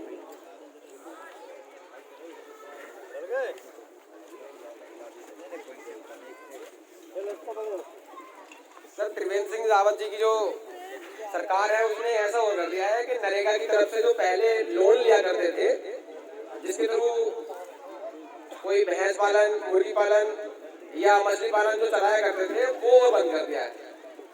योजना चलाने से तो क्या गया है और योजना चलती हुई बंद कर दी गई है। आपने विशेष एक जानकारी दी है कि जो चलते फिरते जो रोजगार आप लोगों को पहले मिल जाया करते थे, वो योजनाएं भी सरकार ने बंद कर दी। वो भी अभी बंद कर दी है। उसके लिए क्या होता है, पहले नरेगा की तरफ से रुद्रपुर जाना होता है, उसके बाद फाइल बना करके बैंक में जमा करनी होती है। लेकिन अब बैंक ऐसी हो गई है कि वो वाली योजना को फॉलो ही नहीं करती। अच्छा, बैंक सुनते नहीं है? बिल्कुल नहीं सुनते। वो पहले की तरह देखते नहीं है, बैंक फाइनेंस नहीं देता। हाँ, वही। तो यानी कि कहीं ना कहीं सरकार ने एक तरीके से रोजगार के अवसर थे वो और कम कर दिए। यही बात है। सब लोग इस बात से इत्तेफाक रखते हैं, हाथ खड़ा करेंगे सब लोग? बिल्कुल सही बात है। ठीक है, तो हम इस मुद्दे से भी अब आगे बढ़ते हैं, एक और नया मुद्दे पर बात शुरू करते हैं। अच्छा, ये बताइए कि यहाँ 24 घंटे बिजली आती है या यहाँ पावर कट लगते हैं? कोई बताएगा? 24 घंटे बिजली आती है या पावर कट लगते हैं? जी बताइए, आप बताइए। सर एक एक डेढ़ घंटा बिजली गुम रहती है रोज एक बार या 2-4 बार? नहीं सर, एक दो बार मतलब गुम रहती है बिजली लाइट। मतलब 24 घंटे बिजली नहीं 24 आती? घंटे 24 घंटे नहीं। कितने घंटे के कट लगते हैं यहाँ पे? लगभग हाँ 3 आप बताइए। 3-4 घंटे के लग जाते हैं। 24 घंटे में से 3-4 घंटे बिजली नहीं आती। जी जी, वहाँ से में तो ज्यादा लगते हैं रात को। जाड़ों में हाँ ज्यादा जी, लगते ज्यादा ही। हैं। जितनी ठंड बढ़ेगी इतनी लाइट कम होगी। अच्छा अच्छा अच्छा। अच्छा ये बताइए कि बिजली के कट तो लगते हैं पर बिजली के बिल भी आते हैं या बिजली के बिल भी कट लग जाते हैं? हैं? क्या कह रहे हैं माइक? वो डबल आते हैं, डबल। अच्छा जितने बिजली के कट लगते हैं उससे ज्यादा बिजली के जहाँ बिल आते 500 का होगा सीधा 800 का, 900 का, 1000 का होगा। हैं। तो ऐसा तो नहीं है यहाँ बिजली के कट लगने पर बिल आते हैं, बिजली आने पर बिल नहीं आते? नहीं, बराबर आते हैं जी। लाइट आया ना, अच्छा बिल तो आना बराबर है। आएगा, हाँ जी। लाइट आए या ना आए बिल बराबर आएगा। बिल तो आना है। जब मीटर और लग गया पीछे आपके घर। पीछे वो भाई साहब एक सफेद मुसाफा बांधे हुए सिर पर, वो भी कुछ बताना चाहते हैं। नीली आप जैकेट बताइए। में जब बिजली के कट लगते हैं 24 घंटे बिजली आती है? 24 घंटे नहीं आती और बिल बराबर आते हैं? अच्छा बिजली के बिल कम आते हैं या ज्यादा आते हैं? अच्छा लगभग कितना बिल आता है? 1000 रुपए का बिल आता है आपका। और कितना बड़ा घर है आपका? एक बल्ब और एक पंखा चलता है। जाड़ों में तो पंखा चलता ही नहीं होगा शायद। अच्छा एक बल्ब का 1000 रुपए बिल आएगा ही आएगा। कितने घर में आपके कितने प्राणी हैं, कितने लोग रहते हैं आपके घर में? हम तो 2 ही रहते हैं। 2 जनों का बिजली का बिल एक बार में 1000 रुपए आता है आपका कहने मतलब? ये तो काफी कम है। 1000 रुपया कम है? कम है 1000? मैं तो जानना चाह रहा हूँ आपसे। आप बताओ कम है ज्यादा है? ज्यादा है मतलब 500 रुपए एक आदमी का बिजली का बिल खर्चा हुआ, मतलब ऐसे समझे, है ना? और कोई बताएगा कि किसी के बिल किसी के कम आते हो तो कोई बता पाए? आप बताइए, आप बहुत अच्छा बोल रहे हैं, आप बताइए। बिजली के बिल यहाँ कम आते हैं ज्यादा? तो सर हमारे यहाँ पर जो है ना, हमारी खुद की 2 हवेलियाँ हैं। एक हवेली में हम पर्सनली रहते हैं, दूसरी हवेली में हमारे यहाँ पर एक या 2 फैमिली किराए पर रहती है। उनको हमने क्या कर रखा है, मोटर वगैरह नहीं दे रखी ताकि वो पानी ज्यादा यूज ना करें। ठीक है, क्योंकि पानी भी सेफ रखना चाहिए। उस चीज को देखते हुए हमारे यहाँ पर पहले हम जहाँ रहा करते थे वहाँ पर तब भी हमारा 700 या 800 रुपए का एक महीने का बिल आता था नॉर्मली, जब मोटर यूज नहीं करते थे तब। और अभी जो है ठंड के हिसाब से पंखे भी सब बंद है और मोटर भी सब नॉर्मली बंद कर रखी है पहले से। अब आकर के 1200 रुपए का आ रहा है जी। तो उस हिसाब से देखा जाए तो पहले के अकॉर्डिंग आज के टाइम में ज्यादा हो चुका है वो जी। मतलब खपत बढ़ रही है और बिल बढ़ रहा है। ऐसा तो नहीं है कि आपकी बिजली की खपत ज्यादा होती है इसलिए बिल ज्यादा आते हैं? नहीं सर, ठंड को देखते हुए तो खपत कम ही रहती है, गर्मी में ज्यादा रहती है। हीटर जलाते हो? नहीं हीटर का क्या है, अभी तो वैसे भी उज्ज्वल योजना चल रही है, गैस सिलेंडर हर किसी के पास है, तो हीटर की जरूरत कहाँ पड़ेगी? हीटर नहीं जलाते हैं? नहीं, नहीं कमरा गर्म करने के लिए हीटर जला लिया कभी, ऐसा तो नहीं? अरे सर ये गांव है, शहर नहीं है जो कमरे बंद होंगे। अच्छा यहाँ तो अगर ऐसा मान लीजिए कि 10 बाई 10 का कमरा है तो उसमें वेंटिलेटर कम से कम 3 बाई 3 के लगे होते हैं। अब उसमें बंदा गर्म करेगा या फिर वो खुद ही ठंडा हो जाएगा। चलिए ठीक है। तो ऐसा ये बताइए कि ये जो बिल है ये बिल क्यों आते हैं ज्यादा? कोई गर्मियों में जैसे बता रहे हैं आप लोग, कितने कितने के बिल आते हैं आपके यहाँ? अमूमन कितने बिल आते हैं? आप बताइए कितने बिल आता है? 1200 रुपये आते हैं। और कितने लोग रहते हैं आपके घर में जन 1200? 2 बच्चे हैं, 2 ही हैं। तो क्या एसी इन्वर्टर? एसी कुछ नहीं, पंखे हैं बस 2-3 पंखे। 2-3 पंखे हैं, 1200 रुपये का बिल आता है। और वो भी जाड़ों में तो पंखे चलाते नहीं होंगे। नहीं, जाड़ों में तो नहीं चलते। गर्मियों में बिल इससे भी ज्यादा आता है या? हाँ जी, लगभग इतना तो आता ही है मिनिमम। तो आपको लगता है कि ये बिजली के बिल कुछ ज्यादा आते हैं? किसी को ऐसा लगता है? हाथ खड़ा करेंगे कि बिजली के बिल ज्यादा आते हैं? मीटर बहुत तेज चलते हैं। मीटर तेज चलने वाले मीटर हैं? आप बताइए, आप बताइए। रेडिंग इतनी महंगी कर दी गई है कि 4 रुपए यूनिट कर दिया। बिल कहाँ तक आदमी जमा कर पाएगा? तो जो यूनिट है वो उतनी आती है या आपको लगता है खर्च कम करते हैं यूनिट ज्यादा आती है? नहीं नहीं, ये तो बराबर आता रहेगा। जहाँ यूनिट मीटर बंद भी कर दोगे तो बिल बराबर आएगा। अच्छा मतलब आपके घर में अगर बल्ब नहीं भी जलाओगे तो मीटर बराबर चलेगा? बिल्कुल। आपके कहने का मतलब ये रिलीज में भेजते हैं, वो बढ़ा के भेजते हैं, पता नहीं क्या बात। ऐसे ही मानते हैं सब लोग कि बिल ज्यादा आते हैं। वो पीछे एक भाई साहब हाथ उठा रहे हैं, मानते हैं आप? हाँ, वो चाचा बिल ज्यादा आते हैं क्या बिजली के? ज्यादा आते हैं। बहुत ज्यादा आते हैं। अब तो इतना इस्तेमाल भी नहीं करते जितना बिल आता है।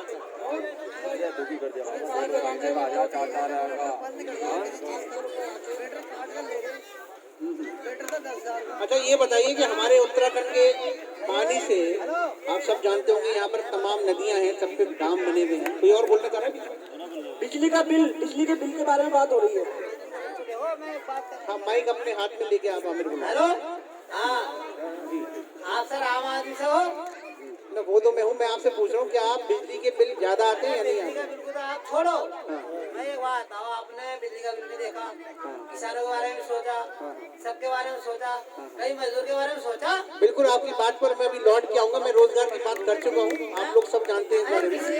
किसी सरकार ने आज तक मजदूर के बारे में सोचा ही नहीं। बिल्कुल सही कह रहे हैं आप कि यही हम आपसे कहलवा रहे थे, आपसे पूछ रहे थे। 250 रुपये में हमारी रेट लग रही है, मगर आज तक आपने किसी में भी ये नहीं सोचा कि किसी मजदूर की जानी है। किसी सरकार ने नहीं और सोचा। आप आए हो, अब भी जब आए हो, जब मतलब सारा मजदूरी रहने में लगता है, जहाँ भी लगता है हर जगह। आपको भी ऐसे लगता है?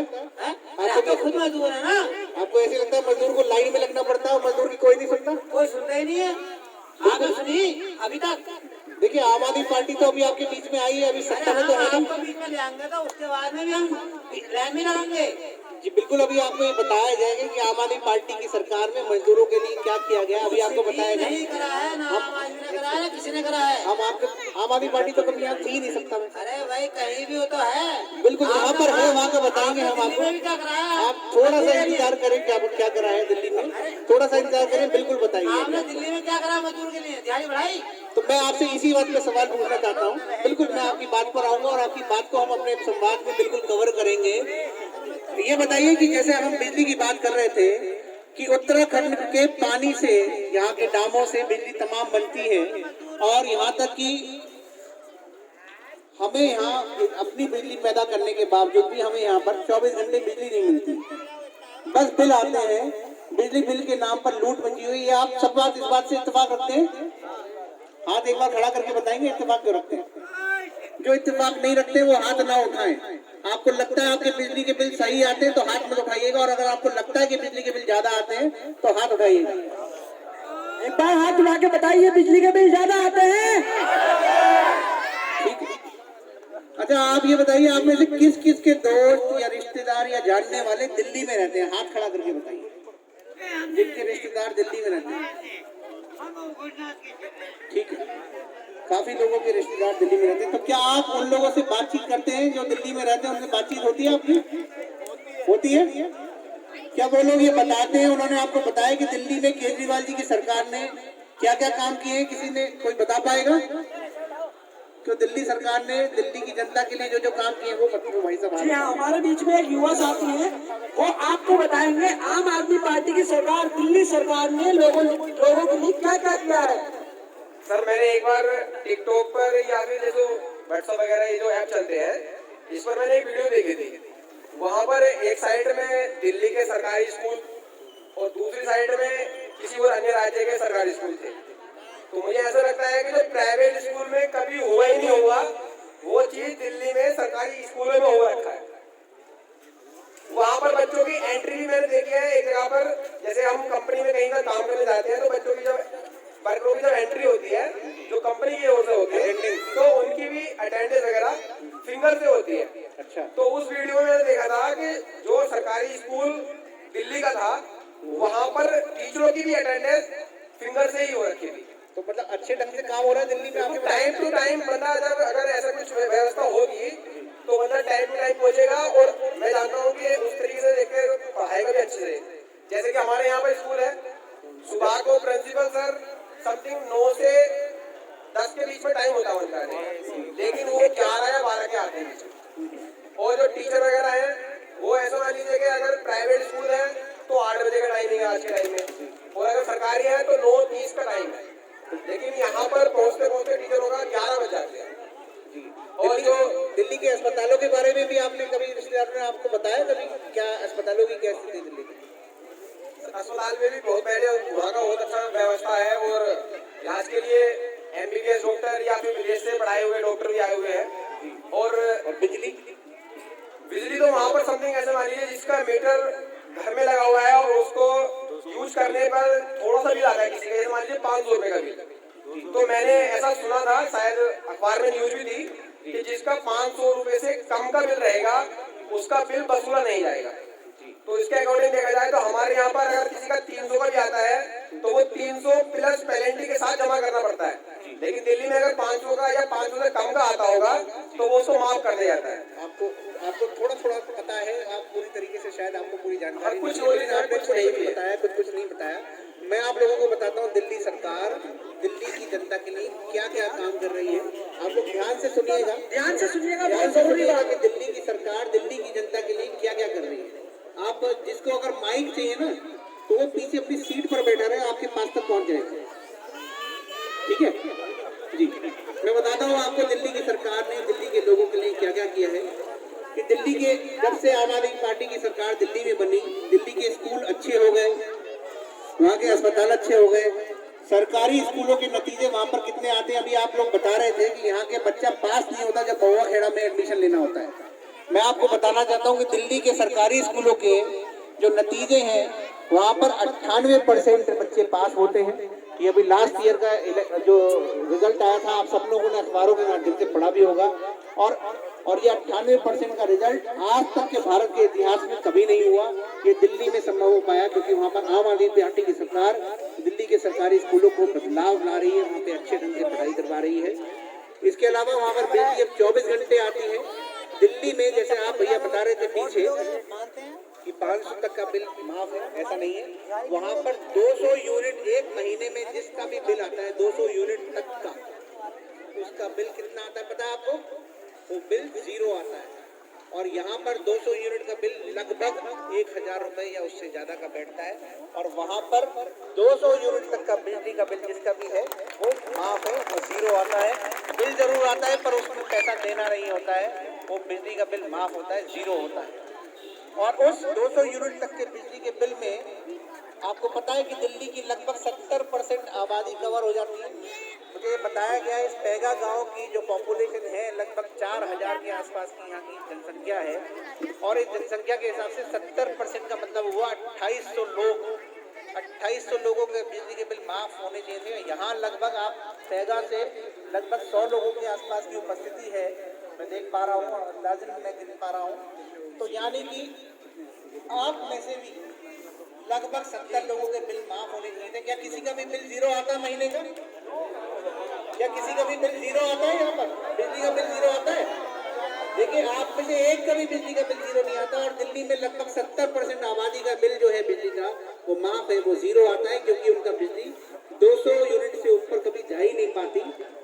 इसके अलावा दिल्ली की सारी सड़कें और नालियां शानदार करवा दी गई हैं, गलियां शानदार करवा दी गई हैं और बाकी में भी काम चल रहा है। इसके अलावा वहाँ पर एक और जो सरकार की एक नीति है, एक योजना है, वो है door step delivery of services. आप में से कोई जानता है कि डोर स्टेप डिलीवरी आपके घर सरकार कैसे पहुँचती है? दिल्ली की सरकार की एक योजना है। क्या इस बारे में कोई जानता है door step delivery of services? कोई हाथ उठा के बता पाएगा? नहीं पता है आपको? मुझे पता था आपको नहीं पता होगा क्योंकि ये योजनाएं जो है हमारी मीडिया कवर नहीं करती है, आपको टीवी के माध्यम से पता नहीं चल पाता है। मैं बताता हूँ door step delivery of services Delhi सरकार की योजना है। इसमें दिल्ली सरकार अपनी जनता के लिए क्या क्या करती है? छोटे छोटे काम जैसे कोई प्रमाण पत्र बनवाना हो, कैसे प्रमाण पत्र? जैसे जन्म का प्रमाण पत्र, बर्थ सर्टिफिकेट आप लोग जानते होंगे, मृत्यु का प्रमाण पत्र जैसे डेथ सर्टिफिकेट, जैसे ड्राइविंग लाइसेंस, जैसे जाति या आय का प्रमाण पत्र, जैसे छोटे छोटे ऐसे न जाने कितने प्रमाण पत्र ऐसे काम होते हैं, छोटे छोटे ऐसे डॉक्यूमेंट्स होते हैं जिनको बनवाने के लिए अब दिल्ली वालों को सरकारी अस्पतालों, सरकारी दफ्तरों के चक्कर नहीं लगाने पड़ते। अगर आपको यहाँ पे से एक आय प्रमाण पत्र बनाना हो, एक जाति प्रमाण पत्र बनाना हो तो आपको कितनी बार तहसील के चक्कर लगाने पड़ेंगे। कभी पटवारी जी नहीं मिलेंगे, कभी कानून को साहब नहीं मिलेंगे, कभी नायब साहब नहीं मिलेंगे, कभी तहसीलदार साहब नहीं मिलेंगे। और ये सब मिल भी जाएंगे 2, 4, 5, 6 चक्करों में एक एक करके, तो उसके बाद आपको एसडीएम साहब नहीं मिलेंगे। ऐसे ही होता है, सही करें। और इस door step delivery of services के तहत जो सरकार दिल्ली के लोगों के लिए योजना लेके आई है, इस सरकार के तहत आपको इन सरकारी दफ्तरों के चक्कर नहीं लगाने पड़ते, बस एक नंबर पर कॉल करना होता है। दिल्ली सरकार ने इन सब कामों के लिए एक नंबर इशू कर रखा है, उस नंबर को वहां पर 1076 योजना बोलते हैं। डोर स्टेप डिलीवरी और सर्विसेज के तहत आपको अपने मोबाइल से, अपने फोन से 1076 मिलाना होता है, उधर से एक फोन उठाता है और वो अधिकारी आपसे पूछता है आपको क्या प्रमाण पत्र बनवाना है। उसके लिए वो आपको बताता है कि हमारा एक आदमी कल को आपके घर पर आएगा 11:15 में। आप कहेंगे कि साहब मैं तो उस समय साहब खेतों में होता हूँ, उस समय तो नहीं मिल पाऊंगा। तो आपसे पूछा जाएगा कितने बजे, आपने कहा 3:30 बजे मैं मिल पाऊंगा, मैं खेतों से आ जाता हूँ। तो वो कहेगा कि 3:30 बजे आपके पास एक आदमी आएगा। वो जो आदमी आएगा आपके पास उन प्रमाण पत्र बनवाने के लिए, ड्राइविंग लाइसेंस को बनवाने के लिए, राशन कार्ड को बनवाने के लिए, वो आदमी आएगा अपने साथ में एक हैंड हेल्ड फोटोकॉपी मशीन लेके आएगा, स्कैनर लेके आएगा, आपके डॉक्यूमेंट्स लेगा, स्कैन करेगा, कॉपी करेगा, आपसे एक उसका एक शुल्क लेगा जिसकी वो रसीद भी देगा। वो ऐसा नहीं अपनी जेब में डालेगा, उसकी एक रसीद देगा मात्र 50 रुपए। आपको अपनी दिहाड़ी खोने की जरूरत नहीं है, आपको 4 बार 5 बार 10 बार चक्कर लगाने की जरूरत नहीं है, किराया खर्च करने की जरूरत नहीं है।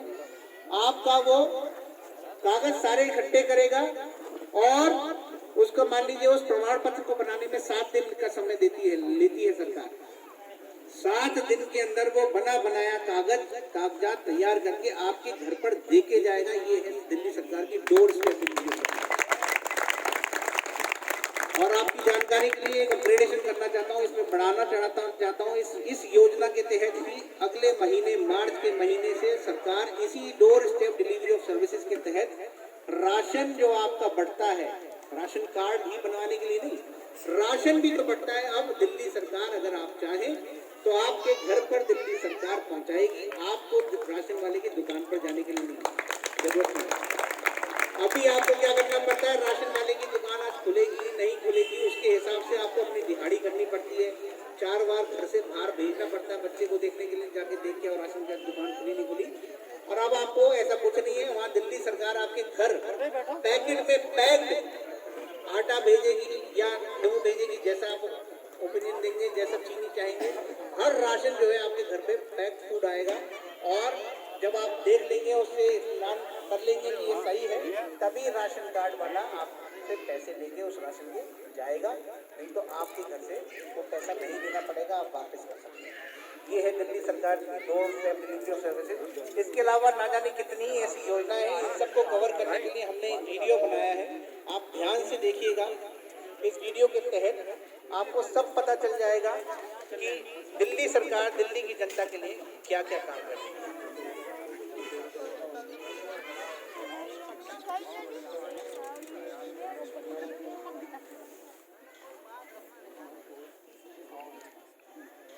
तो वीडियो हम आपसे, इससे पहले कि हम आपको वीडियो दिखाएं, आपके बीच उपस्थित हैं हमारे क्षेत्र के आप सभी लोग परिचित होंगे, दीपक बाली जी। वो आपसे 2 मिनट बातचीत करेंगे और इसके बाद हम आपको ये दिल्ली में क्या क्या काम हो रहे हैं।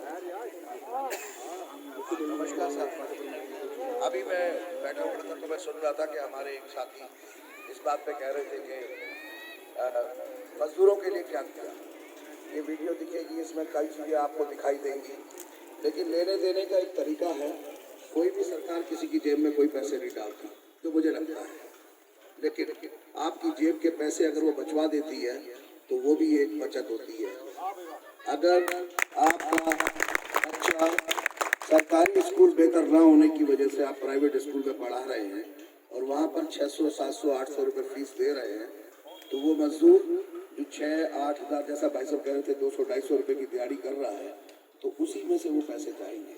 अगर वो बच जाते हैं तो कहीं ना कहीं इसको इस तरीके से देखा जा सकता है। सेम चीज़ ऐसे ही है कि प्राइवेट अस्पताल में जाके अगर आप इलाज कराते हैं, वहाँ जो पैसा खर्च करते हैं, अगर अस्पतालों की स्थिति बेहतर हो जाए कि आपको प्राइवेट अस्पताल में ना मरीज को लेकर जाना पड़े, तो वो पैसा भी बचता है। अगर ये सब चीज़ों का, राशन की दुकान से राशन जो आपको नहीं मिल पा रहा है या राशन वाला बेच देता है, आपको भी लगता होगा कई बार ऐसा हो जाता है कि जो चीज़ें आ रही हैं वो आपको नहीं मिल रही हैं, अगर वो भी आपके घर तक पहुंचता है, वो पैसे की बचत है।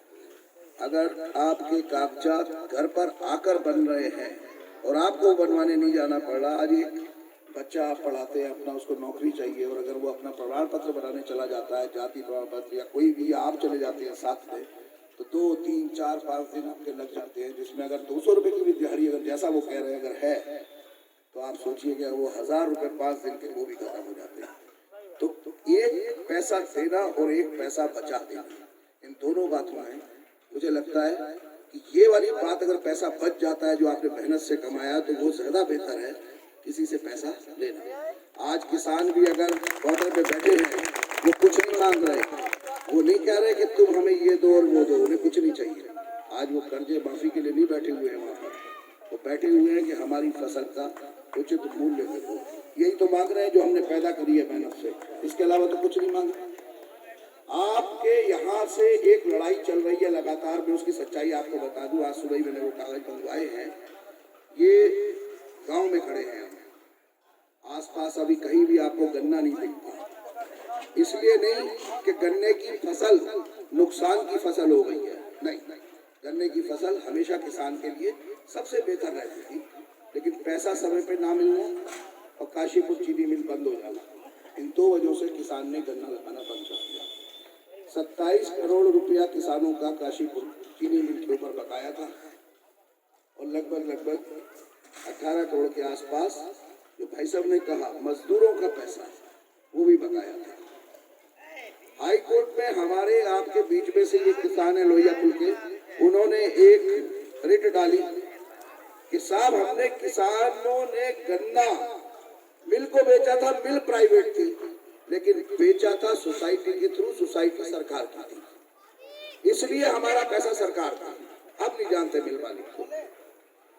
हाई कोर्ट ने आदेश कर दिया सरकार पैसा दे, लेकिन यही सरकार, अभी आदेश करा हाई कोर्ट ने, लेकिन ये त्रिवेंद्र रावत सरकार सुप्रीम कोर्ट चली गई कि हम पैसा नहीं देना चाहते। सुप्रीम कोर्ट ने वापस भेज दिया कि इसकी डबल बेंच सुनवाई करेगी। ये तो चल रहा है कोर्ट, किसान और सरकार के बीच का बैठक। मैंने आज से 1.5-2 महीने पहले जब भगवंत मान जी आए थे, तो 1-2 नेता और आए दिल्ली से, मैंने ये समस्या उनके सामने रखी, किसानों के गन्ने की और मजदूरों के पैसे की और चीनी मिल ना होने की। लिखित में देंगे, आपको समय आने दीजिए। अगर 2022 में आम आदमी पार्टी की सरकार भरेगी, तो चाहे मिल मालिक दे, काशीपुर का जो चीनी मिल थी, पैसे वो दे या सरकार दे, किसान और मजदूरों का पैसा जरूर मिलेगा, ये बात तय है। और अगर नहीं मिला तो फिर क्या होगा? अगर आम आदमी पार्टी की सरकार में भी सुनवाई नहीं हुई तो फिर क्या होगा? ये समय आने पे काशीपुर की जनता को जरूर एहसास होगा कि अगर उनकी सुनवाई नहीं हुई या नहीं हुई। जिस स्कूल में खड़े हैं, दिल्ली के अंदर सबसे पहले इस तरीके के स्कूल जिनमें जगह ज्यादा था, वहाँ सुविधाएं ज्यादा दी जा सकती थी, सबसे पहले चरण में इसी तरीके के स्कूलों को बनाया गया। एक स्कूल यहाँ पर मोहल्ला क्लिनिक वहाँ बने और यहाँ बन गए, और आपको दवाई के लिए अपने घर से ही ना जाना पड़े, अस्पतालों के चक्कर ना लगाना पड़े। इससे बेहतर और क्या हो सकता है? अब बात आती है कि जी पता नहीं करेंगे या नहीं करेंगे। तो 20 साल से, 25 साल से, 30 साल से लुट तो रहे हैं, इससे ज्यादा क्या खराब हो जाएगा जो स्थिति बनी हुई है। एक बार ये भी सही, आज मैं इधर खड़ा हूँ, तब आपके साथ खड़ा हो जाऊंगा, ये वादा है उससे।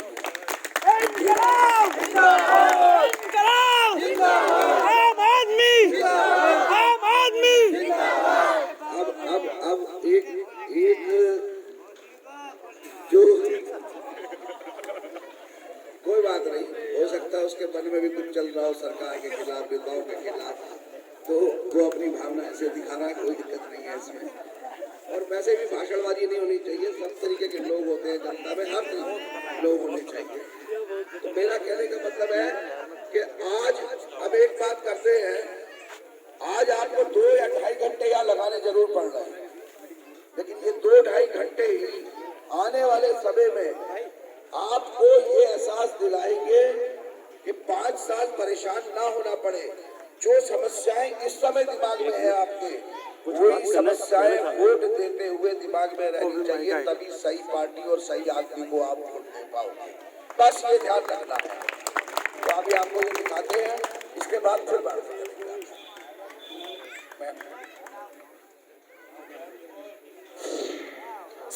सरकार में फर्क होता है, सरकारों की नीयत में फर्क होता है और सरकार की नीयत का असर पड़ता है जनता पर। ये वही अंतर है जो दिल्ली और उत्तराखंड के बीच आज दिख रहा है। जहां दिल्ली हर दिन तरक्की की नई ऊंचाई छू रही है, उत्तराखंड की परेशानियां दिन ब दिन बढ़ रही हैं। पलायन का बढ़ता ग्राफ, बदहाल शिक्षा और स्वास्थ्य व्यवस्था, बेरोजगारी, बेकारी और महंगाई की मार और सरकार की ओर से कोई मदद नहीं। ये तस्वीर है उत्तराखंड की।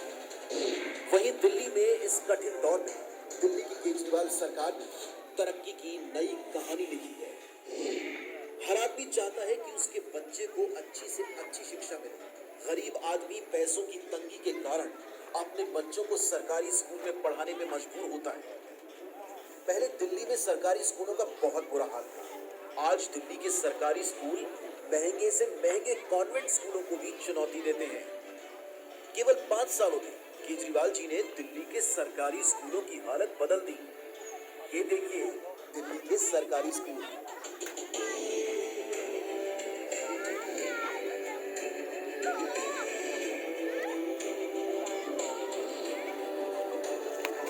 और ये देखिए उत्तराखंड के सरकारी स्कूल।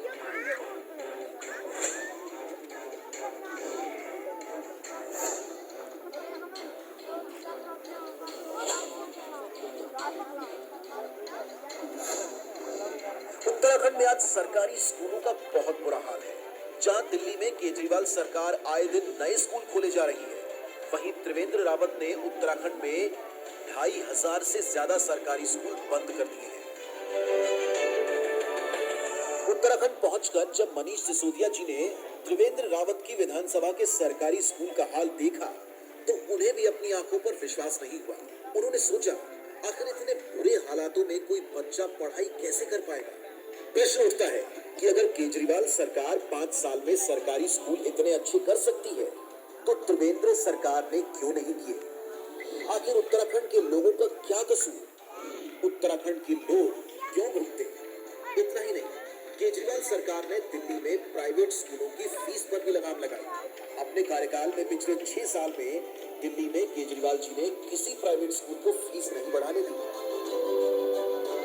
और इधर उत्तराखंड में प्राइवेट स्कूलों की मनमानी और तानाशाही से जनता परेशान है। आए दिन उत्तराखंड के प्राइवेट स्कूल फीस बढ़ा देते हैं। इन्हें रोकने वाला कोई नहीं है। कौन रोकेगा इन्हें। आधे स्कूल तो नेताओं के हैं और बाकी स्कूल नेताओं के संरक्षण में है। अगर केजरीवाल सरकार 5 सालों में प्राइवेट स्कूलों पर लगाम लगा सकती है तो त्रिवेंद्र सरकार ने क्यों नहीं किया। उत्तराखंड के लोगों का क्या कसूर है, उत्तराखंड के लोग क्यों भुगते हैं। पहले दिल्ली में सरकारी अस्पतालों की हालत बहुत खराब थी। दवाइयां मिलती नहीं थी, टेस्ट होते नहीं थे, डॉक्टर आते नहीं थे। लेकिन 5 सालों में केजरीवाल सरकार ने दिल्ली के सरकारी अस्पतालों को शानदार कर दिया। आज दिल्ली के सरकारी अस्पतालों में प्राइवेट अस्पतालों से भी बेहतर इलाज होता है। हर गली के अंदर केजरीवाल जी ने मोहल्ला क्लिनिक खोल दिए। पूरी दिल्ली में ढेरों मोहल्ला क्लिनिक है। इन सारे मोहल्ला क्लिनिक और अस्पतालों के अंदर सारा इलाज मुफ्त है, सारी दवाइयां मुफ्त हैं, सभी टेस्ट मुफ्त हैं। अगर किसी आदमी का 15 लाख का भी ऑपरेशन होना हो तो दिल्ली के सरकारी अस्पतालों में पूरा ऑपरेशन मुफ्त होता है। इधर उत्तराखंड में सरकारी अस्पतालों और डिस्पेंसरीज का बुरा हाल है। छोटे से छोटे इलाज के लिए मीलों का सफर करना पड़ता है। पहाड़ों में तो ना अस्पताल हैं और ना ही सड़कें। लोगों को मजबूरन डंडी कंडी या डोलियों के सहारे बीमार को अस्पताल ले जाना पड़ता है। सरकार की इसी विफलता के कारण हर रोज न जाने कितनी ही जानें चली जाती है। अगर केजरीवाल सरकार ने 5 सालों में सरकारी अस्पतालों को इतना शानदार कर दिया, अगर दिल्ली की जनता को अस्पतालों में बढ़िया और फ्री में इलाज मिलता है, तो त्रिवेंद्र जी ने क्यों नहीं किया। उत्तराखंड के लोगों का क्या कसूर है, उत्तराखंड के लोग क्यों भुगते हैं। आज दिल्ली में 24 घंटे बिजली आती है, कोई पावर कट नहीं लगता। दिल्ली में पहले ऐसा नहीं होता था। आज से 6 साल पहले दिल्ली में 7-7, 8-8 घंटे के पावर कट लगते थे। कई कई घंटों तक बिजली नहीं आती थी। लेकिन 5 सालों में केजरीवाल जी ने पावर कट खत्म कर दिए। आज दिल्ली में इन्वर्टर और जनरेटर की बिक्री बंद हो गई है। लोग इन्वर्टर और जनरेटर भूल गए हैं। आज दिल्ली में 24 घंटे बिजली आती है, कोई पावर कट नहीं होता। जबकि दिल्ली बिजली खरीदने वाला राज्य है, ना कि बिजली बनाने वाला। उत्तराखंड तो खुद बिजली पैदा करता है, इसके बावजूद आए दिन यहाँ बिजली जाती रहती है। रोज कई कई घंटों के पावर कट होते हैं। अगर 5 साल में केजरीवाल जी दिल्ली में 24 घंटे बिजली कर सकते हैं और पावर कट खत्म कर सकते हैं, तो त्रिवेंद्र जी ने क्यों नहीं किया?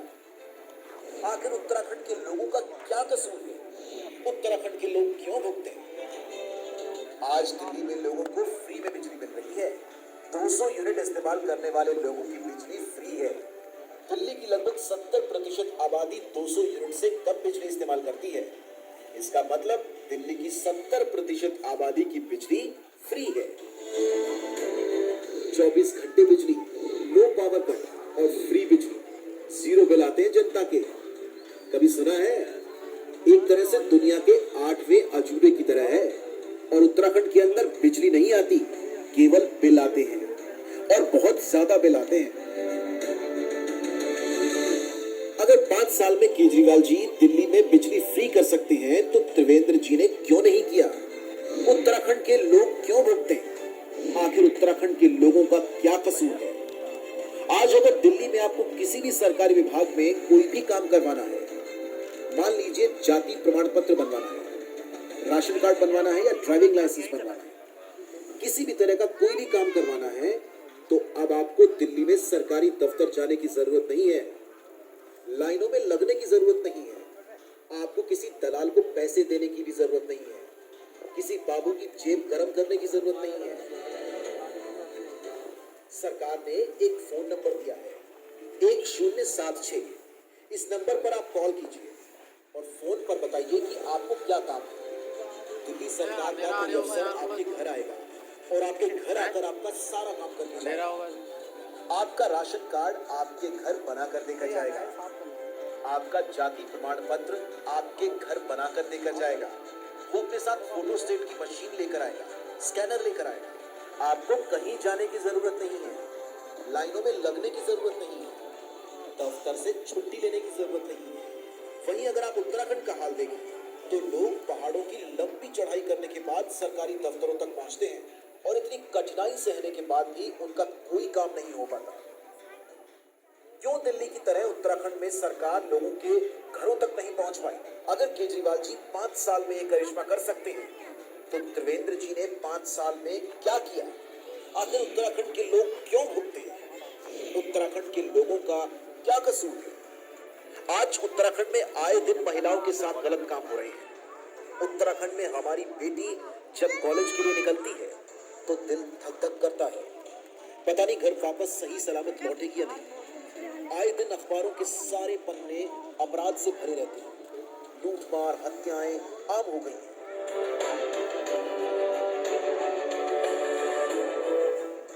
केजरीवाल जी ने दिल्ली के कोने कोने में हर जगह गली में सीसीटीवी कैमरे लगवा दिए हैं। आज दिल्ली में कोई भी अपराधी अपराध करने से पहले 100 बार सोचता है कि अपराध करूंगा तो पकड़ा जाऊंगा। जब से केजरीवाल जी ने सीसीटीवी कैमरे लगवाए हैं, तब से दिल्ली में अपराध बहुत कम हो गए हैं। अगर केजरीवाल जी दिल्ली में अपराध कम कर सकते हैं, तो त्रिवेंद्र जी क्या कर रहे हैं? आखिर उत्तराखंड के लोगों का क्या कसूर है? उत्तराखंड के लोग क्यों भुगते हैं? दिल्ली का रहने वाला कोई सैनिक बॉर्डर पर शहीद हो जाता है या दिल्ली पुलिस का कोई जवान अपनी ड्यूटी पर काम करते करते शहीद हो जाता है, तो केजरीवाल जी उनके परिवार को 1 करोड़ रुपए की सम्मान राशि देते हैं। केजरीवाल जी उनका सम्मान करते हैं। केजरीवाल जी शहीदों का सम्मान करते हैं। उत्तराखंड वीरों की भूमि है। यहाँ रहने वाला हर व्यक्ति कट्टर देशभक्त है। अगर उत्तराखंड का कोई सैनिक बॉर्डर पर शहीद हो जाए या उत्तराखंड का कोई सिपाही अगर अपनी ड्यूटी पर शहीद हो जाए, तो क्या उसके परिवार को 1 करोड़ रुपए की सम्मान राशि नहीं दी जानी चाहिए? अगर केजरीवाल जी ये कर सकते हैं, तो त्रिवेंद्र जी क्यों नहीं कर सकते? उत्तराखंड में रोजगार का बहुत बुरा हाल है। रोजगार ना मिल पाने के कारण लोग अपना घर परिवार सब छोड़ने का मजबूर हो गए। गाँव में बूढ़े माँ बाप अपने बच्चों से दूर अकेले रह रहे हैं और बच्चे रोजगार के लिए दूसरे राज्यों में दर दर की ठोकरें खा रहे हैं। दिल्ली में केजरीवाल सरकार अक्सर रोजगार मेला लगाती है, जिसमें हजारों युवाओं को नौकरी मिलती है और लाखों पेट पाले जाते हैं। अगर केजरीवाल जी ये काम कर सकते हैं तो त्रिवेंद्र जी ने क्यों नहीं किया? आखिर उत्तराखंड के लोगों का क्या कसूर है? उत्तराखंड के लोग क्यों भुगते? इतना ही नहीं, श्रवण कुमार की तरह केजरीवाल जी की दिल्ली सरकार ने दिल्ली के सभी बुजुर्गों के लिए तीर्थ यात्रा योजना भी शुरू की है। इस योजना के तहत बुजुर्गों को वैष्णो देवी, तिरुपति बालाजी, द्वारकाधीश जैसे विभिन्न तीर्थ स्थलों की यात्रा कराई जाती है। केजरीवाल सरकार इन सभी बुजुर्गों के लिए एसी ट्रेन से लेकर फर्स्ट क्लास होटल और शानदार खाने का इंतजाम भी करती है। कहते हैं कि अपने बड़े बुजुर्गों को तीर्थ यात्रा कराना बड़े पुण्य का काम होता है। केजरीवाल सरकार की इस योजना का पुण्य सारी दिल्ली को लगा है। 20 सालों में हम उत्तराखंड वालों ने हर पार्टी को मौका दिया, पर सब ने अपने घर भरने के सिवाय कुछ नहीं किया। उन सभी पार्टियों ने उत्तराखंड के लोगों को धोखा दिया। आज से 6 साल पहले दिल्ली के लोगों ने अपनी तकदीर बदली थी। दिल्ली के लोगों ने सारी पार्टियों, सारे नेताओं को लात मारकर आम आदमी पार्टी को अपना वोट दिया। एक ईमानदार पार्टी को वोट दिया, एक ऐसी पार्टी को वोट दिया जिसमें कट्टर देशभक्त है। एक ईमानदार इंसान को वोट दिया, केजरीवाल जी को जिताया और आज उसका फायदा दिल्ली के लोगों को मिल रहा है। दिल्ली में जो विकास हो रहा है वो अभूतपूर्व है। पूरी दुनिया में उसकी चर्चा है। स्कूल, अस्पताल, बिजली, पानी। हम उत्तराखंड वालों के पास भी मौका है। हम लोग भी अपनी तकदीर बदल सकते हैं। चाबी हमारे हाथ में है। या तो हम अपनी पुरानी पार्टियों के चक्कर में पड़े रहें, लेकिन अगर हमें अपने परिवार का भविष्य बदलना है, अपने देश का भविष्य बदलना है, उत्तराखंड का भविष्य बदलना है, तो केवल और केवल एक ही पार्टी है जो आज उत्तराखंड का भविष्य बदल सकती है। एक ही पार्टी है जो शहीदों के सपनों का उत्तराखंड बना सकती है। आम आदमी पार्टी। सारे मिल जाओ, सारे जने मिलकर एक बार आम आदमी पार्टी को जिताओ। एक बार आम आदमी पार्टी को जिताने के बाद आप लोग सारी पार्टियों को भूल जाओगे, जैसे दिल्ली के लोग सारी पार्टियों को भूल गए।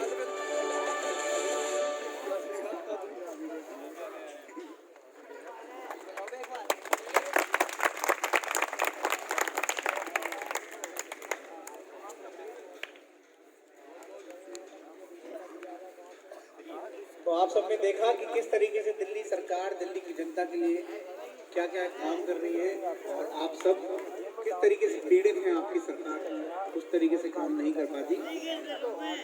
तो यहाँ फिर से हम कुछ प्रश्न करते हैं। आप में से कौन कौन चाहते हैं कि दिल्ली की तर्ज पर उत्तराखंड में भी शानदार अस्पताल और स्वास्थ्य सुविधाएं होनी चाहिए? हाथ खड़ा करके बताइए। कौन कौन चाहते हैं कि दिल्ली की तर्ज पर अच्छे अस्पताल और स्वास्थ्य सुविधाएं होनी चाहिए? हाथ खड़ा करके बताइए। काउंट करेंगे इनको? क्या सभी, लगभग सभी लोग चाहते हैं? ये भाई सब नहीं चाहते, शायद आप नहीं चाहते। ठीक है, जो नहीं चाहता वो ना उठाए, बाकी जो चाहते हैं वो उठाते हैं। हाँ, आप में से कौन कौन चाहता है कि उत्तराखंड के भी सरकारी स्कूल दिल्ली की तरह ही बेमिसाल होने चाहिए? कौन कौन चाहता है? कौन कौन? सभी चाहते हैं। कोई एक आध है जो ना चाहता है? सब चाहते हैं। आप में से कौन कौन चाहता है कि उत्तराखंड के हर युवा के पास रोजगार होना चाहिए? युवा खास तौर पे इस पर अपनी हाथी भी लगाएंगे।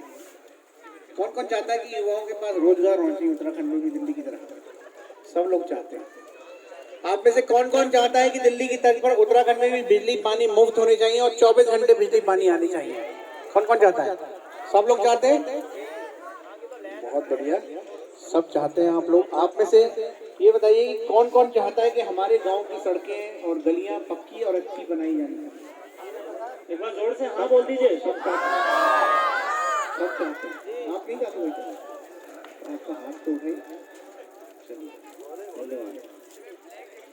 आप ये बताइए कि आप में से कौन कौन चाहता है कि दिल्ली जैसा विकास ही हमारे उत्तराखंड में भी होना चाहिए? कब चाहते हैं? ये भाई साहब बहुत जोर से कह रहे हैं कि हम चाहते हैं, तो यानी कि आप बिल्कुल पक्की तरीके से चाहते हैं। आप उधर बैठ जाइए एक बार, हाँ, आपको बोलने के मौका मिलेगा, आप पहले वहाँ बैठिएगा, मैं आपको बिल्कुल मौका दूंगा। अभी ये हमारा वार्ता खत्म नहीं है, संवाद चल रहा है। मैं आपको जब मौका मिलेगा मेरा माइक आपके पास पहुंचेगा। अच्छा ये बताइए कि झाड़ू किस पार्टी का चुनाव निशान है? कौन सी पार्टी? आम आदमी नहीं है, आम आदमी पार्टी है। क्या नाम है? क्या नाम है? आम आदमी पार्टी। क्या नाम है? झाड़ू किस पार्टी का चुनाव निशान है? अब उल्टा पूछते हैं, आम आदमी पार्टी का चुनाव निशान क्या है? झाड़ू क्या है? थोड़ा जोर से बोलो, एक बार फिर से सब मिलके बोलेंगे एक साथ, आम आदमी पार्टी का चुनाव निशान क्या है? झाड़ू। बिल्कुल सही बात है, आप सब लोग इस बात को जान गए हैं कि आम आदमी पार्टी का चुनाव निशान क्या है? झाड़ू जी। और अरविंद केजरीवाल जी की पार्टी का नाम क्या है? क्या? अरविंद केजरीवाल जी की पार्टी का नाम क्या है? जी, झाड़ू वाली पार्टी। बिल्कुल। तो जो लोग ये चाहते हैं कि दिल्ली जैसा विकास उत्तराखंड में भी होना चाहिए, आप सब लोग फोन रखते हैं अपने पास? जिनके पास फोन है जरा एक बार हाथ खड़ा करिए। ठीक है, अब मैं आपसे एक बार फिर से विनती करूंगा, जिनके पास फोन है वो सब लोग अपना अपना फोन बाहर निकाल लें, उसका स्क्रीन ऑन करके ऊपर कर लें, हमको गिनती करनी है। स्क्रीन ऑन करके ऊपर कर लें, हमको गिनती करनी है। सब लोग जिनके पास फोन है स्क्रीन ऑन कर लें, और हमारे volunteer Ayush can you please count?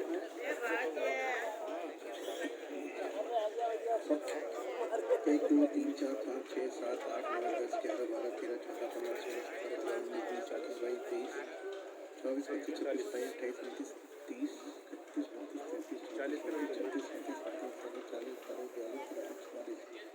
44 लोगों के पास इस समय फोन है जो अपना फोन दिखा रहे हैं, यानी कि उनका फोन इस समय तैयार है। आप सब लोग नंबर मिला लेते हैं। अरविंद केजरीवाल जी ने एक नंबर भेजा आपके लिए, अपना पर्सनल नंबर। उस नंबर पे आपको सूचनाएं समय समय पर आती रहेंगी। कैसे आएंगी उससे पहले आपको उनको एक बार फोन करना पड़ेगा। तो मैं एक एक करके पूरे 10 नंबर बताऊंगा आपको। जैसे सपोज मैं एक बोलूं तो आप अपने डायल पैड पे एक मिलाएंगे और एक बोलेंगे भी, जिससे मुझे पता चल जाएगा आप सही नंबर मिला रहे हैं। ठीक है, ऐसे ही करेंगे। सबके फोन तैयार हैं, डायल पैड ऑन है, तो आप नंबर मिलाइएगा। नंबर मिलाइए 7। सबने 7 लिख लिया? ठीक है, बोलेंगे भी जब लिखेंगे तो। पहले 7 है, उसके बाद मैं दूसरा नंबर बोल रहा हूँ 6। जोर से बोलेंगे 6, फिर से 6। बोलिए भी 7 में, नहीं तो गलत हो जाएगा नंबर। 7 6 6 लिख लिया सबने? हाँ, जवाब जरूर देते थे। 7 6 6 के बाद है 9 0 0 7 6 6 9। देखिए 10 नंबर हो गए पूरे, हो गए 10। मैं फिर से एक बार रिपीट कर रहा हूँ, ये नंबर चेक कर लीजिएगा, किसी का गलत हो तो उसको सही करिएगा। नंबर है 7 6 6 9 0 0 7 6 6 9। सबका सही है नंबर? मिला दीजिए इस नंबर को, मिलाइए। सब लोग इस नंबर को मिलाइएगा। हाँ, यही तो खास बात है, यही तो मैं देखना चाहता हूँ। सब ये आपका प्रश्न आया बिल्कुल पढ़े लिखे वाला कि सबका एक जैसे कैसे मिलेगा। अब मिला के देखो, अब मिल रहा है नहीं मिल रहा।